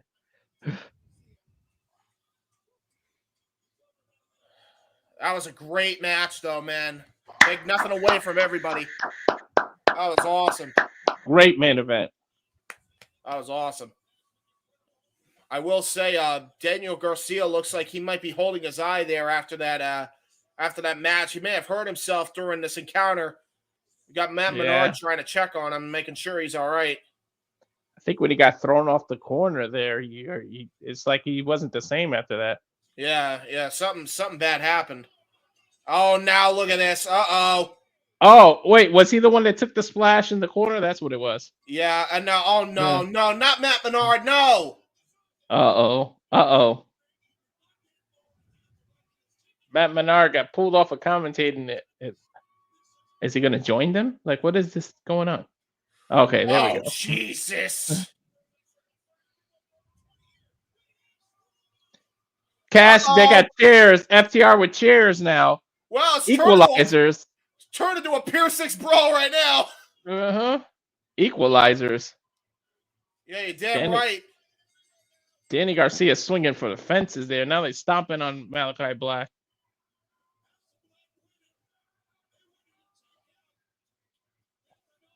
You may have won the battle, but you didn't win the war. Shatter Machine, triple Shatter Machine by Daniel Garcia and FTR onto the big man Brody King. Oh, come on. You guys got to end it with sitting in the middle of the ring now. Come on. Do the sit.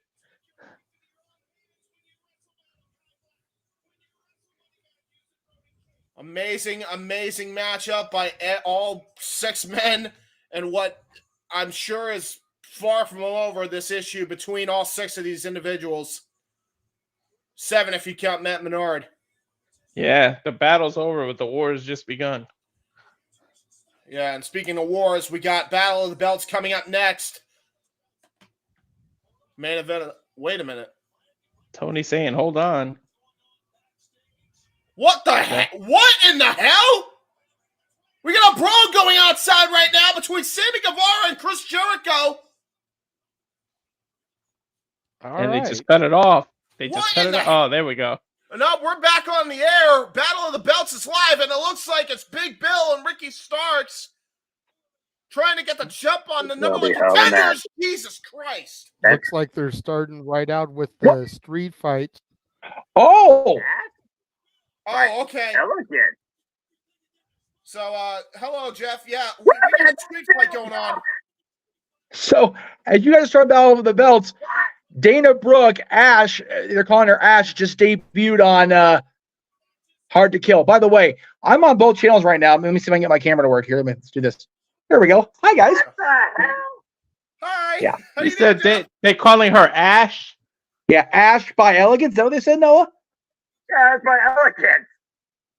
This is so weird. I'm seeing myself twice. This is bizarre. Anyway. We got Daniel Garcia, or no, I'm sorry, I'm thinking it's Daniel Garcia. Sammy Guevara getting a trash can kicked in his face. That happens. Jericho's picking up the trash can now. Oh no, I'm sorry, that's Ricky Starks getting that trash can kicked in his face. Fight on the Battle of the Belt side here as we get ready for a knockdown for the ages. This is going to be so damn good. This is a match I've been waiting for all night. If you guys get a chance to go back and watch this TNA pay-per-view, cannot recommend enough. It has been a solid, how long have we been on the air? 3 hours? Yeah. And I completely say the same thing as far as Collision goes. Yeah, I was going to say that too. The squash match that only went about 3 minutes, but every match has been a fucking banger. Yeah, and we got a street Yana fight. versus Red Velvet was amazing. Yes. Dustin versus Willie Mack brought a tear to my eye. Yeah, with a tear in my eye. Woo! As she do, So as they all do. stuff. I love it, man. So That's much great. Good stuff, May man. she reign. That's only the virtuals that can deliver. But tonight, Trinity and Jordan Grace, you have to top that shit. You guys got about an hour. You guys have a tag title match. We got the Knockouts World Title. Have fun, y'all. Bro, we just had Big Bill chokeslam. That is the most meta thing we've ever there you go. Holy shit. Dude, he starts with the Purple Rain t-shirt on. I can't get over that. That's so cool. What a fucking Purple Rain. Purple Rain. It's not an open mic night. What the hell? Wait a damn minute. Hold on. We just got started and we got a golf cart. Oh, Jesus Christ. I would have loved just broke the windshield of the golf cart. Did he use the golf cart? Oh my God. This is what it looks like when Guevara drives. Nice. That almost looked like a 3 count. I think the ref kind of messed up there. Yeah, well, to be fair, he's probably trying to get his hand not to hurt it. He's probably like, all right, how can I count but also not kill myself? And kill my writing hand. Trust me, counting a 3 count on concrete is no bueno. No, it's not. I speak from experience. Bill getting knocked down by Sammy Guevara with a sign, it looks like. A one-way or do not enter sign. Yeah. Which he ignored with the golf cart. Yeah, no shit. I mean, he definitely ignored that. Uh-oh. And there we go. It looks like Big Bill just got slammed into the production truck. Yeah, they're definitely brawling all over ringside here with this shit, man. Ringside, this is the parking lot. This is the ringside of the parking lot. Hey, exterior. listen, they're playing backstage assault, so technically this is ringside. Boom. I'm just waiting to see Big Bill pick up a Master Mysterio and throw him like a javelin dart into the truck there. Don't give him ideas. Bill making a comeback on Guevara, I should say, and Jericho. Yeah, Sammy Guevara. The sex gods look like they're wandering somewhere. Jericho's like, I need a bite to eat. I'm hungry. Is Big Bill grabbing a book bag? I don't know what's in that book bag. Probably a brick. All book bags have bricks in wrestling. Oh, Jesus. That's fair. And yeah, Ooh. it's got to be Or a brick. cinder block. Absolutely. Brick or cinder block, definitely. Mm-hmm. Because that was hard. Let's see. What's in there? Yep, brick. A brick. 2 bricks. Oh, wait. Hold on. 3 bricks. There we go. 1. 2. Uh-oh. Jesus. Holy shit. Was that real glass? No, I'm kidding. Cry me a river. Yeah. Guevara springboarding off of that bench there and attacking Big Bill. Jericho comes back in. They're double teaming him now on that car. No way. Guy- Oh my God. Guy- Double suplex. Double suplex on a Nissan.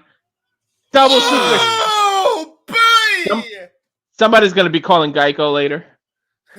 15 minutes could save you 50% or more on car insurance, but I don't know if it can save you 15% or more of wrestlers going through your fucking windshield. Is that the owner of the car? Dude, it's a fact. Is that Alex Reynolds or some other rando? I think that was the rando, like the owner of the car. You know what I mean? And then I'm sure it was a plant, though. Watch that with somebody from Fozzy. Dude, wait, was it? I don't know. I'm just saying, like, watch it be someone from That Fozzy. would be fucking funnier than shit. Uh-oh, we're at an ATM. Don't break the ATM. They need it. They need money.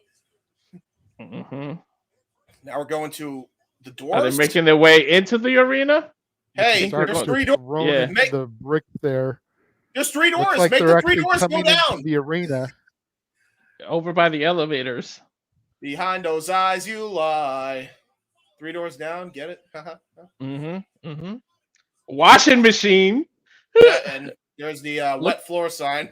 Jesus. It looks like they're in the laundry area. Yeah. Jericho beating Ricky Starks over the back with a wet floor sign. Oh Jesus! Into the laundry bin you go. You know what this reminds me of, man? This reminds me of a old school WWF hardcore match feel. Yeah, Oh Jesus! It reminds me of Halftime Heat, the empty arena match with The Rock and Mankind. Yeah, except we haven't made it to the arena yet. Oh no! Oh no! He's gonna choke Jericho with a sweater. No! Couple punches to the temple. About 4 or 5. Ricky It's Starks about looking time for the another momentum weapon. shift to come here. And Ricky Starks to start Is that a getting plunger? A plunger Hopefully to it's not Jericho's dirty. face. I was about Yeah, to say, I hope it's not dirty. I hope that was brand new, never used. Hopefully. Is that a snowman? Is that a snowman? What, a polar bear? You want to Build a snowman. Oh, there's a vacuum. Oh no, not the Swiffer That's a mop. Not Oh, the Swiffer yeah. jet. I just threw a snowman. It landed across your head. Nice. Oh Jesus, Irish whip. Oh, Countered. too bad. Oh boy. I'm shocked This that they're portion- going to show a Pepsi machine. Monk is not in the company anymore. You beat me to my joke, Walter. I was about to say this portion of the match presented by CM Punk, aka Pepsi Phil. Yeah, Pepsi Phil sponsoring this match, still getting some royalties. I see. Damn it! Are they making their way back outside? Oh no! Not yet. Not yet. Don't give him a Gotta go to Copy machine. They're gonna The copy photocopy machine. Starks' face. Bill? Wait, so Bill is still outside? That's a good face. That's a good picture. And punch it right on him. He should have ordered. He taken should a have. staple gun and stapled that to his face. I agree. Yeah. Then his face would have been stapled on his face. Why are you wearing the code, Jericho? Okay. He pulled out a marker and autographed it and slapped it on his head too. Oh my God, they're in the concourse area, guys. What the fuck? Oh no. Oh no, they're getting towards their. What if they go towards the Dipping Dots, guys? Oh no, not the Dipping Dots. It looks like Big Bill and Sammy Guevara have made their way inside as well. Look at the size difference between Big Bill and Sammy. Jeez. That's what she said. Which one has the smaller penis? The answer might surprise you. Vince is Vince. Jericho showing his vicious side is what I was trying to say. Right after we just talked about penis size, and you might not want to say anything about something being vicious and size. Guevara choking Big Bill with a tablecloth. I think that's catering, isn't it? That's catering. I was just gonna say, I think this is one way to get out of catering. Surprised no jabronis back there. Like, you ruining my dinner here. Well, I mean, they probably already cleared out the freaking catering tables in preparation and just had like prop food up there, to be fair. Hopefully, this is a hell of a way to start off your special. I agree. Oh, jeez, what an uppercut by Big Bill, just flooring Sammy Guevara. His right hand took up Sammy's whole face. Did you see? Well, Big Bill, I mean, they call him big for a reason. You know? I don't know about his junk, but I know everything else, big. Hence why his name is Big Bill. I don't know if he sits on Capitol Hill, though. Joey's still out on that one. Oh my God. Did Jericho low-key make sure there was nothing in it? He did.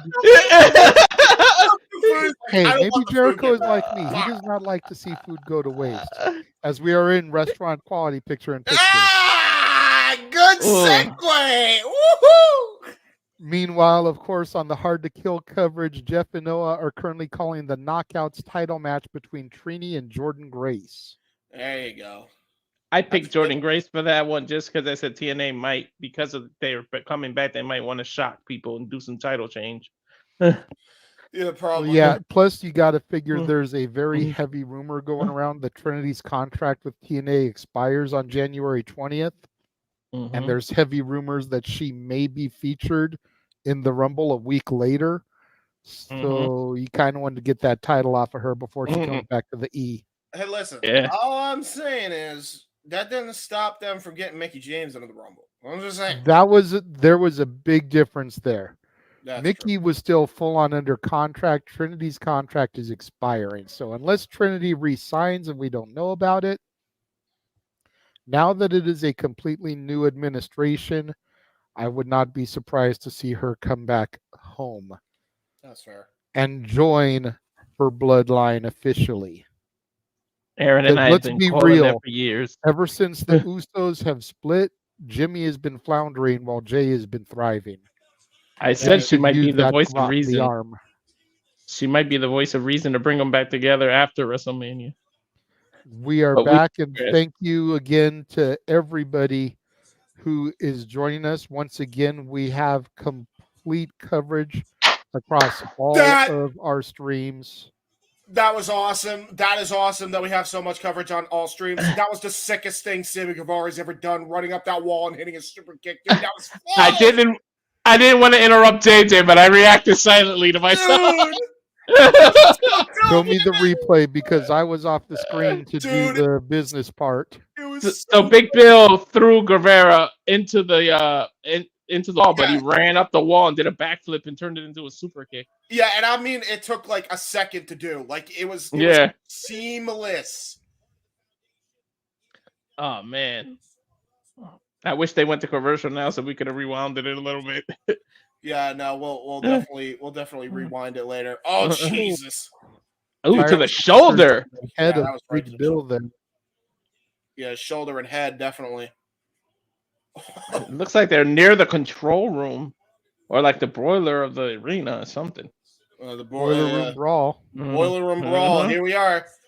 When does somebody like get a bloody hand and then put their handprint on the wall? I don't know, but if Moxley was in this match, he would have bled by now. Yeah, there's a table full of food. Someone's got to get power bombed through that. That's true. Yep. That's true. Although I'm sure that makes or there's that double stack of tables right there. Someone's got to go through like something. It's way too obvious the setup. Or maybe a food fight. Yep, there we go. Mustard. Squeezing mustard into Big Bill's face. Hey, Big Bill. Just reminded me I'm out of mustard. Hey, Big Bill, mustard custard you big turd. I'm not a fan of mustard. I literally just ran out. Like I'm not even joking. I like spicy mustard and honey mustard. Those are like the only mustards I can tolerate. Yeah. Oh geez, kendo sticks. Here we go. Kendo sticks. I'm really weapons. I'm really basic when it comes to like condiments. I don't do ketchup. I Yeah. don't do mustard. I don't do relish. Oh wow. We're Oh, here we finally go. into the actual arena now. Oh, Jesus. Kendo sticks. Jericho Ow. beating Bill's back like bongos. Say that 5 times fast. Yeah, Bill's beat back Big like Bill's back bongos. like bongos. Ow. Maybe not. Maybe Jericho don't go near the camera side where the seats are empty. Just an idea. Yeah. That would be a good call. Guevara sitting there playing with the crowd, and then Oh, Ricky Jesus. Starks comes out of nowhere. Timekeeper Stables is getting dismantled. That's not good. Somebody might get hit with that bell. You can ring my bell. Jesus, he's just walloping Big Bill with that kendo stick, bro. Holy shit. I haven't seen this side of Jericho in a while. He's pretty I like aggressive it. here. I love it. Yeah. He's getting another table. No.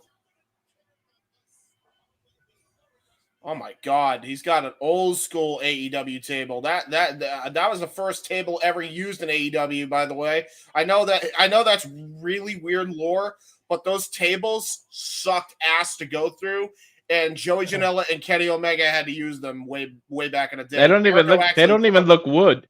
Yeah, they are wood, but Jericho took a double stop through them, and it actually cut. It actually cut him wicked bad, but he was able to continue through the match. It was a match between Jericho and Omega, first double or nothing. Sweet Jesus. Oh God, no! Uh-oh. Jericho is slam goozled. off of this platform. He's got him in the goozle choke slam. Oh, Counter. They're on some kind of Oh! platform. oh, right. In Take the a little seat, bills. Bill. Right in the little bills. He still got mustard all over him. What is that? Some kind of raised platform and with a random seat on it? Oh no, Konosuke! Konosuke Takeshita! Powerbomb! Oh my God! Oh my God! Well, this might be over if Bill can cover him. Jericho's got a leg over him. Doesn't that count technically? Like, come on, let's get a Technically. 1, 2, 3 here. Shoulders Exactly. are down, leg is over him. AEW Oh my with God. the holy shit moment. Yeah, that's a Here holy comes the shit Shane moment. O'Mac spot. Yeah, climbing over towards the Titantron. Oh no. What's Oh, no, Sammy got in Sammy. mind? He's got that cheesy smile. Muy I know, loca. right? Muy Taking his loca. shirt off. You know he's about to do something big. Muy loco. No. And he's taking the shirt off. Oh God, what he's is gonna it? go Jeff Hardy with it. Oh my God, dude. Oh He's my going God. scaffolding. Jesus Christ. Sam Guevara with the water tower spot is what I call this. What the hell is he planning here? Yes, Remember you Shawn are Michaels local. before he did that dive? Oh God, he's gonna go for a swanton, it looks like. Jesus Christ now. He's probably gonna miss this. You giving Ricky Starks too much time. Oh, What? Oh, there's Powerhouse Hobbs. He pulled Ricky Starks out. What the Holy hell? crap. I called it. Whoever would have thought Powerhouse Hobbs would save Ricky Starks' ass again? I don't know. I knew he was gonna miss it though. I just saw that coming. Starks and Bill retain. Wow. Although I What a didn't see that match. coming. God damn. to what a match. JJ's point, Jericho's got he's got a legit grind with them. He could have said, I had my foot on his chest that whole time. I will say in this match, I would definitely check on Big Bill and Jericho because Big Bill could have really screwed his leg up, and Jericho, I think, may have gotten a concussion off that powerbomb. I'm just saying, Yeah. like he hit his head. fucked up by that. His head was inches away from the guardrail near the corner of that table. Okay, So but he might Sammy have hit it. Guevara could be dead. Yeah, that's true. You That talking is about true. jacking up a knee and a concussion. Sammy Guevara could be dead right now. That's fair. He did go through. Yeah, but you see all that. Look at this was right covered. here. Went through the table. Jericho's like, look at this. Jesus. Swanton. He landed on no part of Starks. He went straight through that. He could A be la Jeff- dead. You see him wincing. A la Jeff Hardy 20, 30 years ago. Oh, I remember that. Hey, remember when Jeff Hardy did that and like a bunch of cotton balls came out of nowhere? Pepperidge Farms remembers. I do. Always. Yes, that's definitely gotta hurt.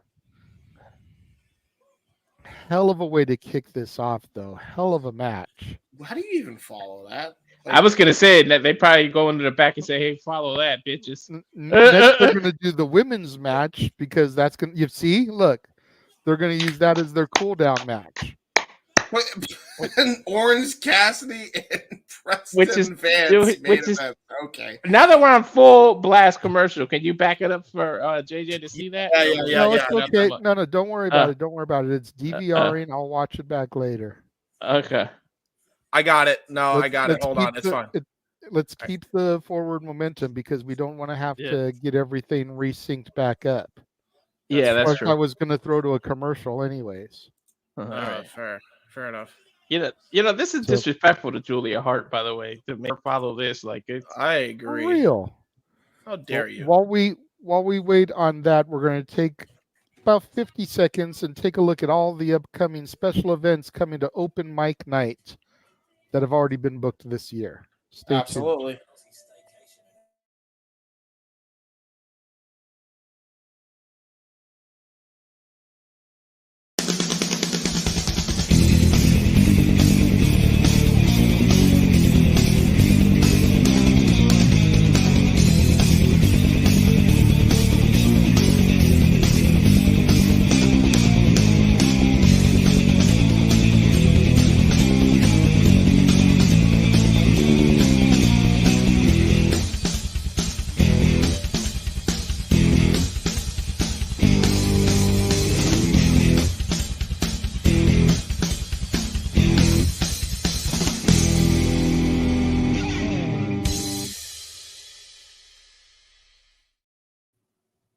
In the words of Noah Foster, all the wrestling, all the wrestling, all the wrestling, all the professional wrestling, damn it.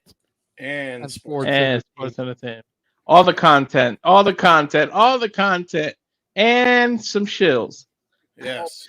Representing what's now called the system. Hi, Noah. He wants to dictate Jeff. TNA in his own way. Like Alex Shea believes Everybody wave we until are they back notice. here because of me. And we're going to find out what They have a nice little intermission again on their coverage of Knockouts title matches over. In his career. See if they notice this waving. World Jeff looks like he's looking down like he might be seeing us in the studio. I'm waiting for the results scroll because I actually want to know who won that match. Fired for the world title opportunity. And Alex Shelley wasn't really thinking about it. That's Alex Shelley again. He was perplexed. Defending the title all over the world. Overcoming the likes of Nick Aldis. I think either he's not paying attention or he's seeing this. He's like, what the fuck, guys? He's like, what do I do? What he needs to do is share his screen with our video. Please. And we get like 3 screens going. This is just a loop. I would love that. That would be fucking hilarious.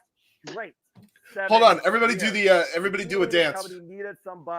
I'm doing the Curry Man. He respects Alex Shelley, but he wants the keys to the kingdom. It is time to decide who leads the new era of TNA. I think he just doesn't want to interrupt Noah. That's fair. That's fair. He is on a roll, right? You guys have a good stream. All right, we're back on the air, guys. This is it, Jeff. This is what we've been waiting for all night. This is the cornerstone. Yes, Grace defeated Trinity. I called it. There you go. Alex Shea, a still struggling varsity stretch. Alex Shea, the third longest reigning team. Oh, that's so freaking crazy that this is happening, man. And we have is this a vignette here? Yeah, a vignette for Serena Deeb. Yes, the professor is coming back as they get ready to begin Alex Shelley versus Moose for the TNA World Heavyweight Championship. Pounce! Oh yeah, are they bringing back the TNA title, or they got a new title unveiled? They have all brand new championships, bro. That's crazy, dude. I want to see that. As we go to the replay of what we just witnessed. Dude, holy shit, dude. Jericho got freaking screwed up by that. And Sammy got screwed up by that Swanton miss. Yeah, that ain't a mattress, folks. Ooh. Shout out to the people that have to clean up between matches, man. Yeah, seriously.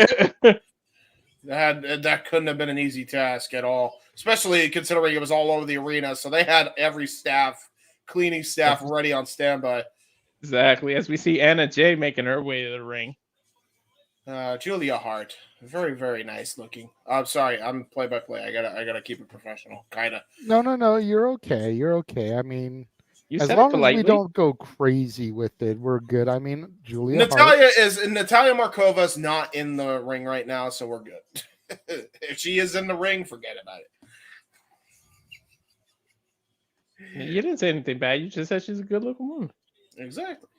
It's not a lie either. Uh-oh. House of Black appearance too. Up with the Raiden hat. True.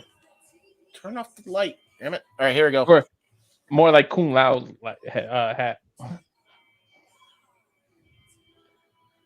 I would rise, but my camera does not allow me to rise. So I do love their music. Dude, I love Julia Hart. Every song is a banger. Yeah, I gotta give AEW credit for their music. Yeah. It actually sounds distinguishable, unlike WWE's, which all sound the same. Because Def Leppard is not great. Mm-hmm.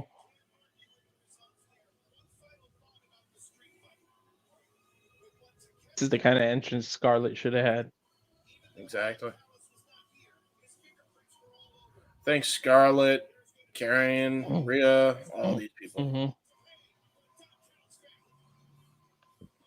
Miss Blackheart herself. We know her heart is black. That is true. I love how she sings along with the song. I was gonna say, is she singing along there? Yeah. She does that every entrance.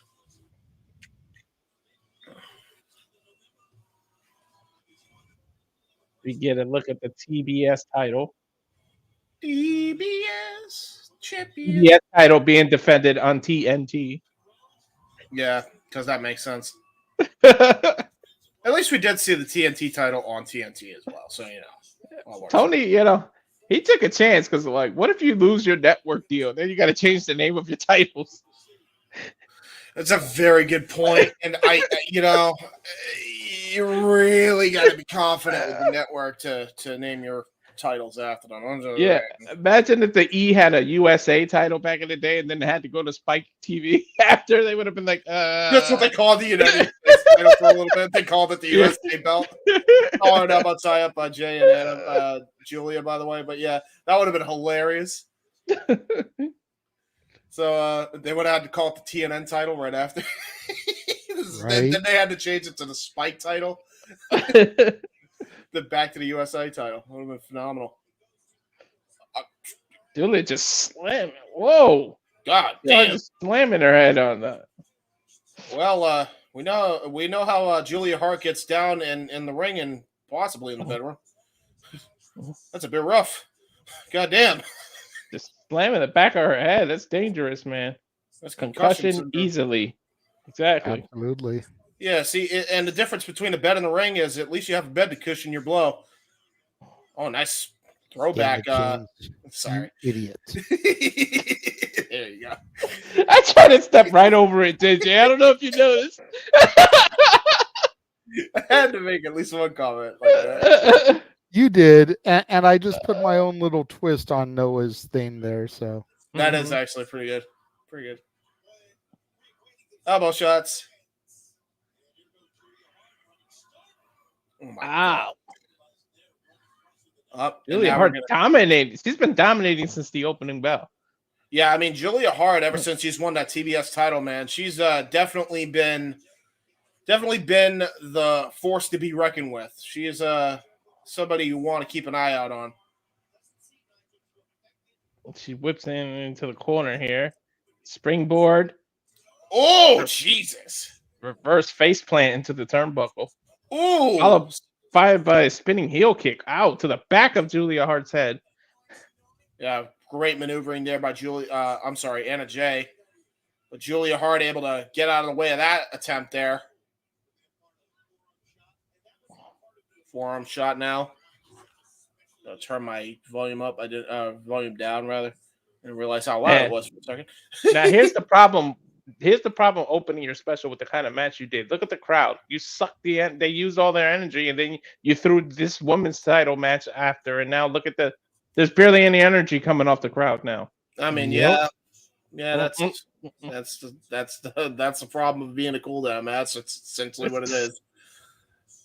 It's disrespectful because I think Julia Hart doesn't deserve this. That match should have main evented because the other two matches I don't think have a hope in hell, dude. I think that's like the one criticism I could say about the show. Everything is good except for the match order of Battle of the Belts. It should have been inverted, the main event and the opener. Agree. Now we know Orange Cassidy is going to put on a banger match, but still, it's like what the hell. But there's no way it's going to be able to compete with that opener. Yeah, that was like that was a 5-star brawl easy. Like what the Yeah, hell? and How it do you went top that? it went all over the arena. Like it's just you can't. It was interactive. It was fun. We had a good time. As we go to, as JJ says, restaurant quality picture in picture here. I need to, man.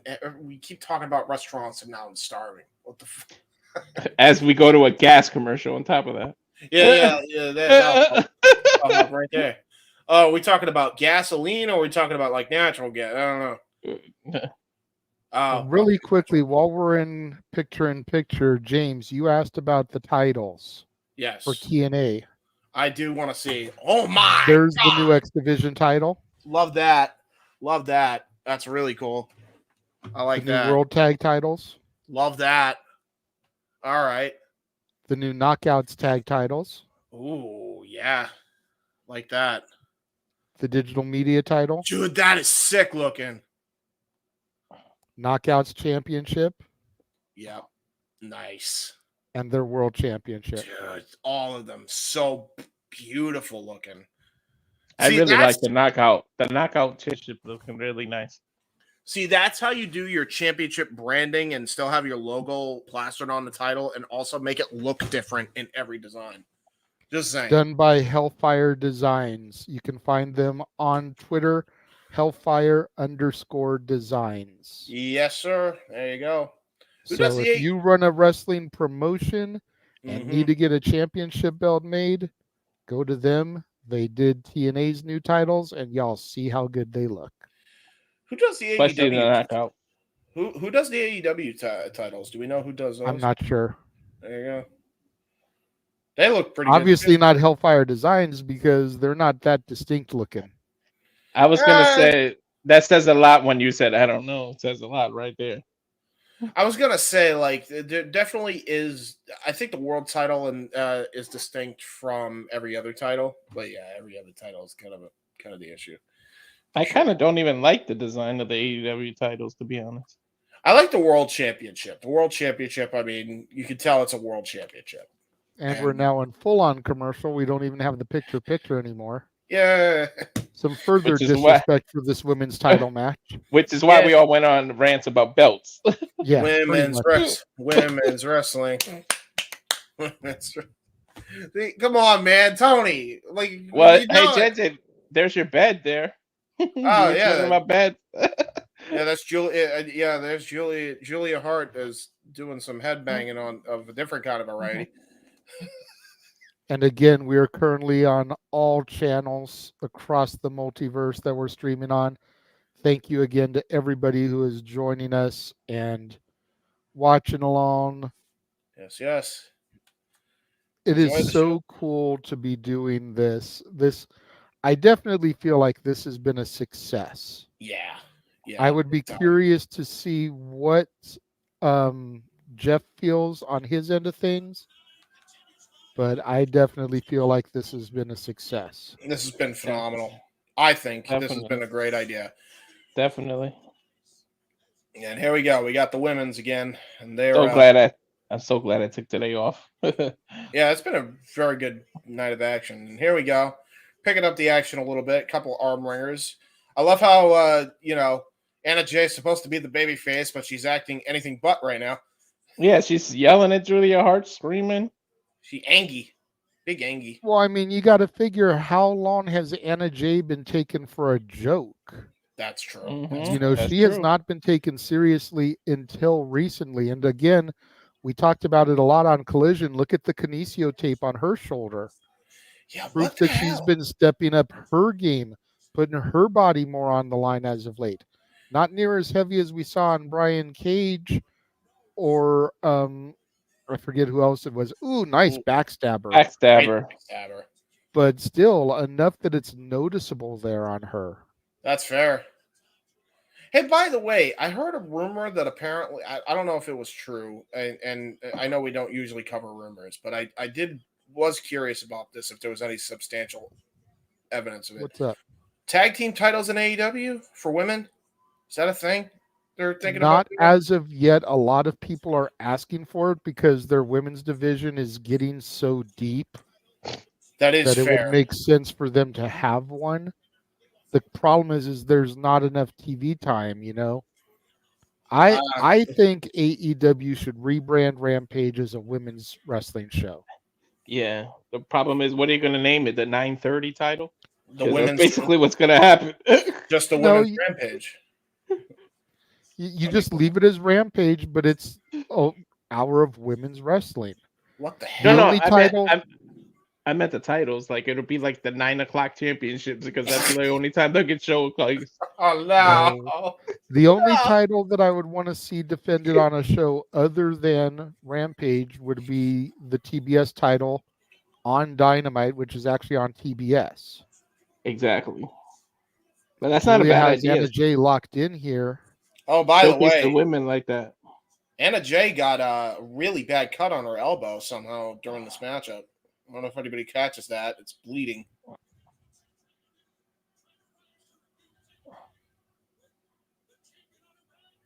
Oh, she got out of the Snapmare took her over. Yeah, well, yeah, it did. Downward spiral.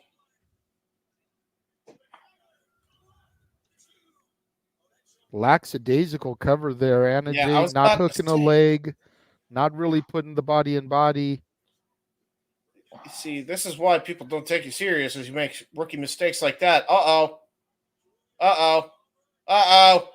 That's going to do it right there. Julia Hart's got her locked in. Oh, Jesus. All right, yeah, it's done. Oh, Jesus. And oh, she my taps. goodness. Yeah, and that's on the bad shoulder with the Kinesio tape. She had that in deep. Yep. Deep as a dish pizza. God damn it, I'm hungry again. Why did I make a food joke? Yeah, I was going to say, why did you do that? I don't know why. I got food on Okay, the the line. TBS title. The TBS title is it's nice. The color scheme is nice. Which means the TNT title is nice because they're just the same belt. I'm not going to lie. I've been watching eBay, seeing if I can find an affordable TBS championship because then I want to get Jade Cargill to sign it when I go to WWE show. Oh, that would be cool. That'd be funny. Yeah, that'd be awesome. And then Walter's going to offer to buy it off me because that's his woman too. Yeah. Love me some Jade. Then she'll cut a promo on you like the baddest bitch she is. She'd be like, "You're gonna try to get me to sign this and sell it on eBay because you're too lazy to go get a real job." Backstage Here we go, with Team Jarrett. Jesus. Been crumbling before our eyes here lately. Mm-hmm. Is Jay gonna go face after this? I have a feeling that's where we're going with this. There's the guitar in the background.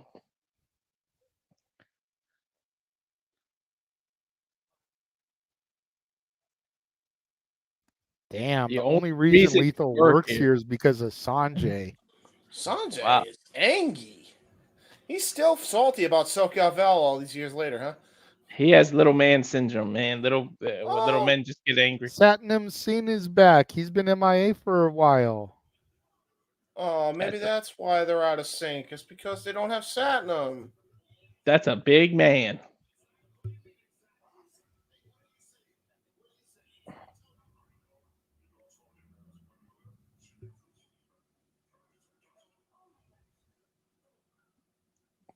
Did he put a donut in his face? What is that? Yeah, he did. Yeah, he did. Satnam trying to be sweet there, but Jay Lethal wanted no part of it. As we're on full commercial now. Yes. I feel bad for Satnam now. Justice for Satnam. God damn. And we remind everyone. Go ahead. Jay. No, go ahead. Walter. No, because I was going to throw the commercial. Go ahead. I was just going to remind everyone and thank everyone for watching this as we did the first simulcast on all across the multiverse. So we thank you on every channel. We still have people watching. That's awesome. Absolutely. And since you mentioned watch-alongs, I am going to throw to our updated watch-along trailer, and you can see everything that is coming from the Royal Rumble all the way through Bash in Berlin that we currently know about. Nothing double booked as of this point, but again, I'm sure this won't be the only time this year we have to do this.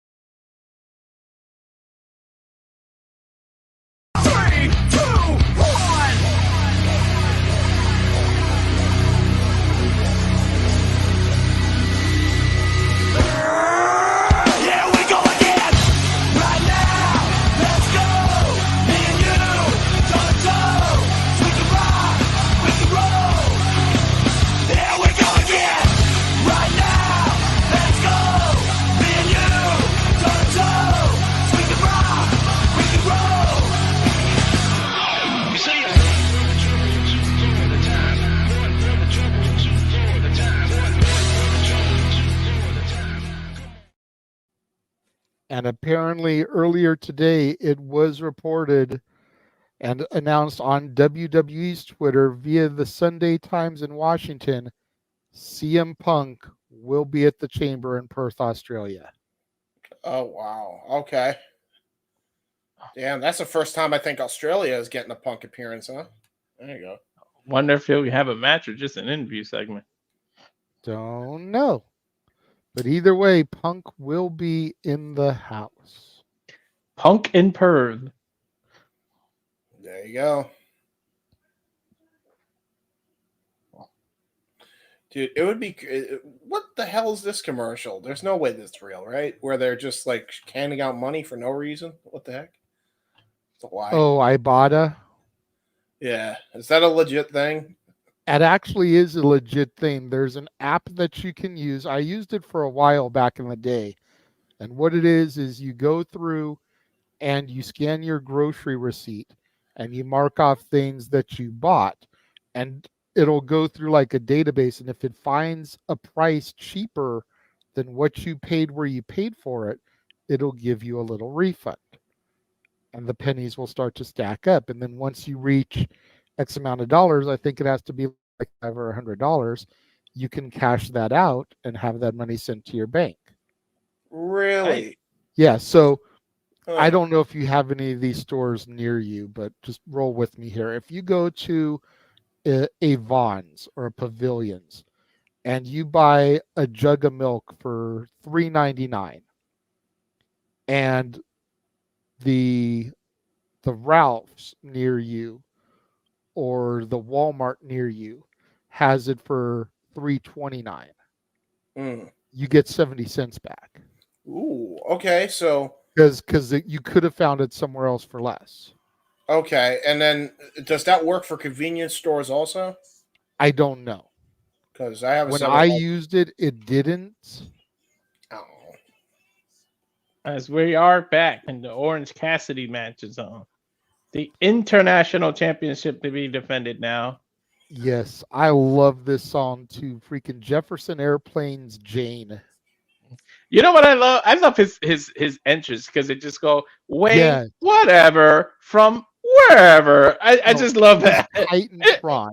His Titantron cracks me up every time. Dude. You know, the freaking side panel there will be like insert photo here. Yeah. Dude. And what's crazy is like everybody said, oh, he's a joke wrestler. And for a while he was a comedic wrestler. And then he showed, nah, dude, I can go. And it looks like I thought at first. I saw this dude with his hands in his pockets, and I'm like, what is this bullshit? Then I started to pay more attention at the stuff he was doing. Ruggy. I don't know what I just started happened. to pay more attention to what he was doing, and I'm like, okay, this dude is athletic as fuck because of what he's pulling off. You guys remember the comic strip Dill? His Titantron reminds me of like the drawings of Dill. Okay, Yeah. yeah. And here comes Preston Vance, member of the LFI. Las Faction Ingobernables. Yeah, see, I can't pronounce the last word, but I can get the faction right. La Faction Ingobernable. I think Yeah, Induba Oblongate, whatever it is. Former member of the Dark Order, he actually scored the pinfall in his 8-man tag team match this past week on Dynamite. When they were in Daly's place, it was kind of being treated as a tribute to Brody Lee. Both he and Anna Jay were successful in their respective 8-man tag matches. Both members of the Dark Order, both got title opportunities here this evening. There you go. As Orange rolls his way into the ring, as he do, taking his time, getting ready. Orange Cassidy, the champion, to the left. On the right, the challenger, Preston Vance. And wait a minute, before the match even begins, hold on. The Undisputed Kingdom. Uh-oh. The Devil's Henchmen themselves. What are they doing out here? They're coming to spectate. Remember, Roderick Strong has staked his claim. He wants the International Championship. We've already got the Ring of Honor tag titles on the Kingdom, Matt Taven and Mike Bennett. Matt Taven. It's okay. The International Championship, while Wardlow is tasked to go out after the AEW Championship. And then when Adam Cole is healthy, hand the belt to Adam Cole. If you want me to take them serious, I would do that. Eyes on things. I would give Roderick Strong that title. You might as well start giving them some of the titles if you want me to take them serious. They've already got the tag titles. Mm-hmm. Give it a little bit of time. I mean, this is a battle of the belts, but I feel like they've got to save that title change for a special event. Discus Lariat. But Orange Cassidy rolling outside smartly. I forgot to say, here we go, so I'll say it again, I guess. Here we go. They went way too fast. Oh, Orange Punch. That could do it right there, but Preston Vance all right, we're rolling gonna directly to the ropes. What is Brian Cage's slogan? Get my shit in? Well, they're getting their shit in. This is for El Campeonato Internacional, the International Championship. See, this is why it's good that we have a Spanish commentator now because he can actually pronounce the shit we can't. That's what I'd like to do one time when we do like a WWE or an AEW show that's unopposed. Have me and Noah or you and Noah do commentary on one end, then have Walter and Dattila do Spanish commentary on a stream. That'd be awesome. Incredible. Yeah. Yeah, Could you imagine WrestleMania having a Spanish announced stream and an English announced stream? Yeah, they'd just be like, "We go through it, Michael Cole, you ties." I miss those guys, man. I think they're in AAA now, but they finally reunited after years apart. El Campeonato de Peso Mundial. Cassidy was going for a superplex. Preston Vance was countering. Oh, shoulder block. Flying shoulder block there. That was a little shout out to Sheamus there. Now, who's Undisputed Kingdom supposed to distract here? Orange Cassidy or Preston?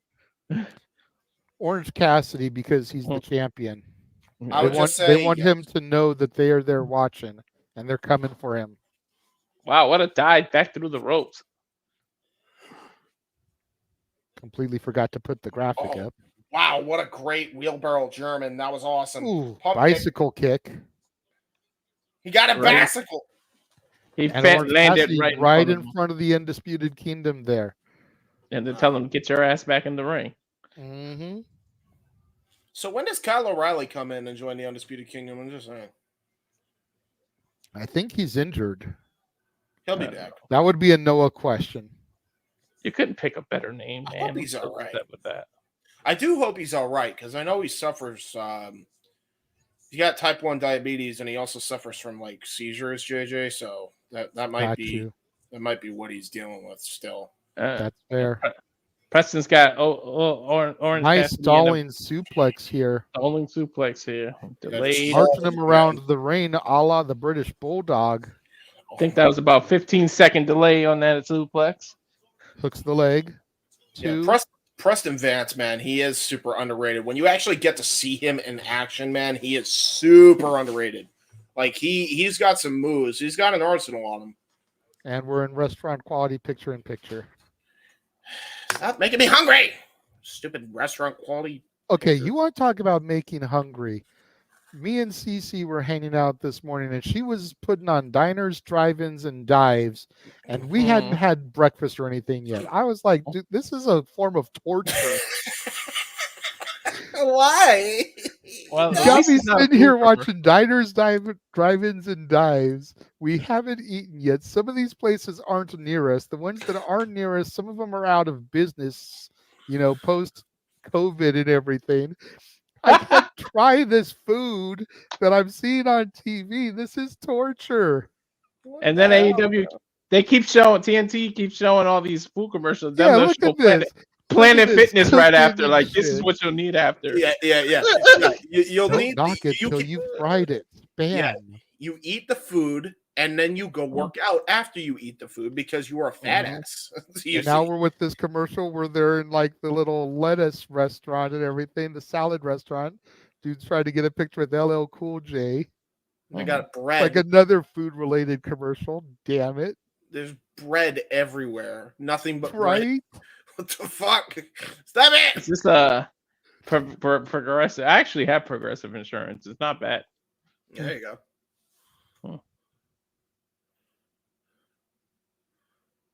We got DraftKings now, and why is every goddamn commercial has food? Why is Kevin Hart in every damn thing? Well, because he's Kevin Hart. Ladies and gentlemen, if I may have your attention for a moment.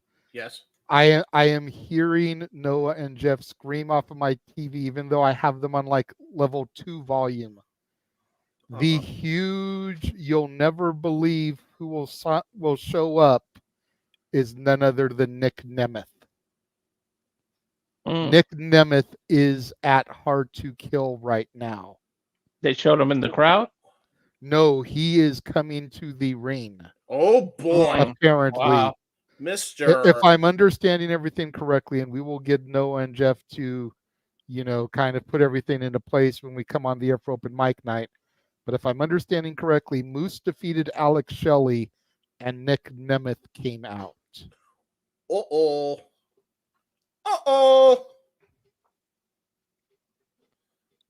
Full Nelson by Mr.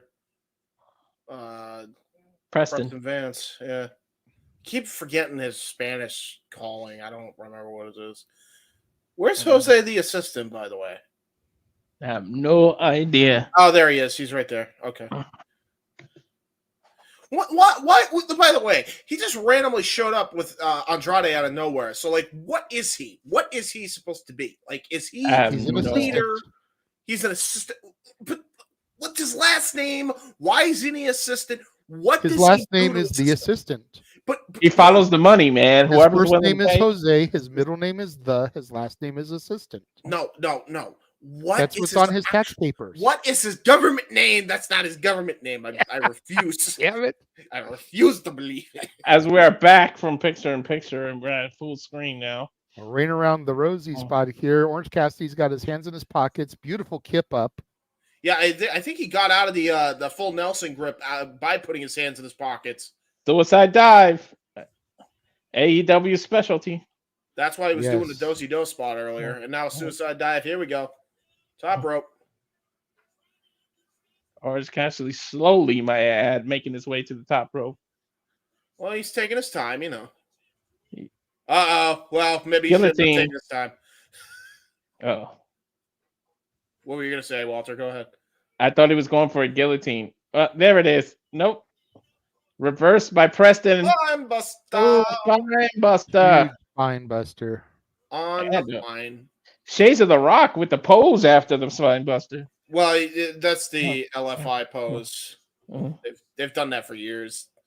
It's Andrade's pose. Andrade's used it for years. They've been using that since Los Ingobernables has first been established. So, do we have to keep reminding us that the Young Bucks are going to be on? Please get these stupid bastards off my TV. Thank you. I don't give a about the Bucks. I don't give bucks about the Bucks. I will not give my bucks to the fucks called the Unbucks. There you go.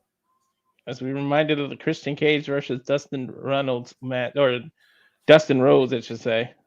Uh-oh. Gonna go for a double choke. Uh-oh.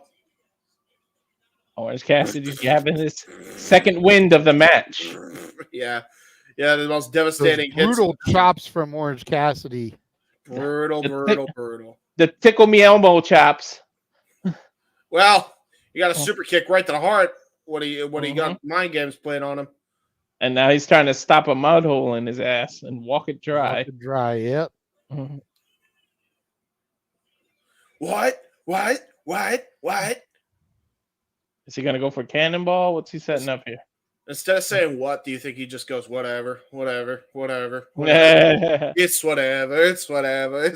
See, the first stomp is what, the second one is ever. The next one is what, then the next one is ever. There you go. Oh, cutter out of nowhere there by Preston. Yeah, ace crusher. Stun dog. Oh, nice. You never want to go for a stalling suplex multiple times against Orange Cassidy. Tornado finally hits the tornado DDT. He's been looking for that about 3 times during this match. Still finally got it. Still a kick out by Preston Vance. Not enough to get the Duke. I've been looking for that match, move all match, and only gets a 2 count. I love that comment, by the way, Emmanuel. I have to say that. That's actually a funny ass comment. That's better than mine. God damn. I don't care about the Buck, even if you give me a buck to like them. True that. And Safed is informing us that the TNA stream just ended, so I have asked Jeff to begin running the open mic night intro so that hopefully by the time that's done running, we'll be done here and able to join them. There you go. Orange Cassidy with a dive off the top rope, but Preston catches him. Oh, slam into the Undisputed Kingdom. Well, that was a mistake. They were your allies, bro. Don't make this match a DQ. Come on now. Oh, he gave the 1 finger salute. I mean, to be fair, they are ungovernable. Roll through. Kick out. Orange punch countered. Into a full Nelson. Lock. It's the master lock. Master lock, pretty much, yeah. Gonna go for his hands. Going for the pockets. Stop his foot. He's hitting the mashed potato. What a maneuver. Orange Cassidy backs Preston into the corner. We'll try to go as he misses. It doesn't hit it. There it is. Orange punch. Acknowledge your tribal juice. Beach break time. He got it. He hits it. It's done. Goes in for the cover. 1, 2, 3. He should call that like no Pope or something. Oh, no, that's a good one. I like it. And that's the end of that. Orange Cassidy retains. No titles change hands yet again. The streak of the belts continue. Honestly, I'm a little bit bummed about that because I thought for sure that tag team title was going to change hands. Yeah. The Undisputed Kingdom, the Angie, Big Angie. Is anybody going to come to Orange Cassidy's aid here? Hopefully somebody. Oh, wait a minute. Maybe they're not going to attack.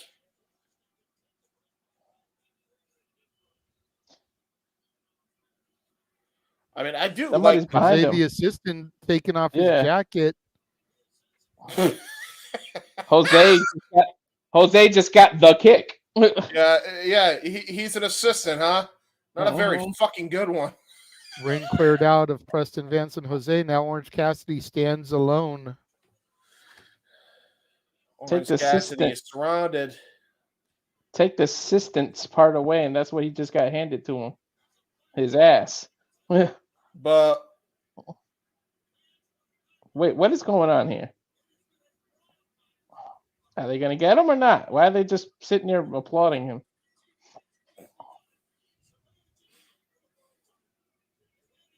Just a stare down. That's how we end. That's going to be it. Okay. We get a stare down with Orange Cassidy. He's showing off his international title, and we go off the air. There we go. That was very anticlimactic, but whatever. It's whatever. It's whatever.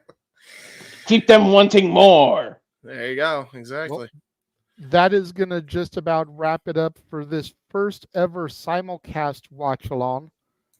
Make sure you guys go over to the other stream and join everybody for open mic night. Yes. Yes.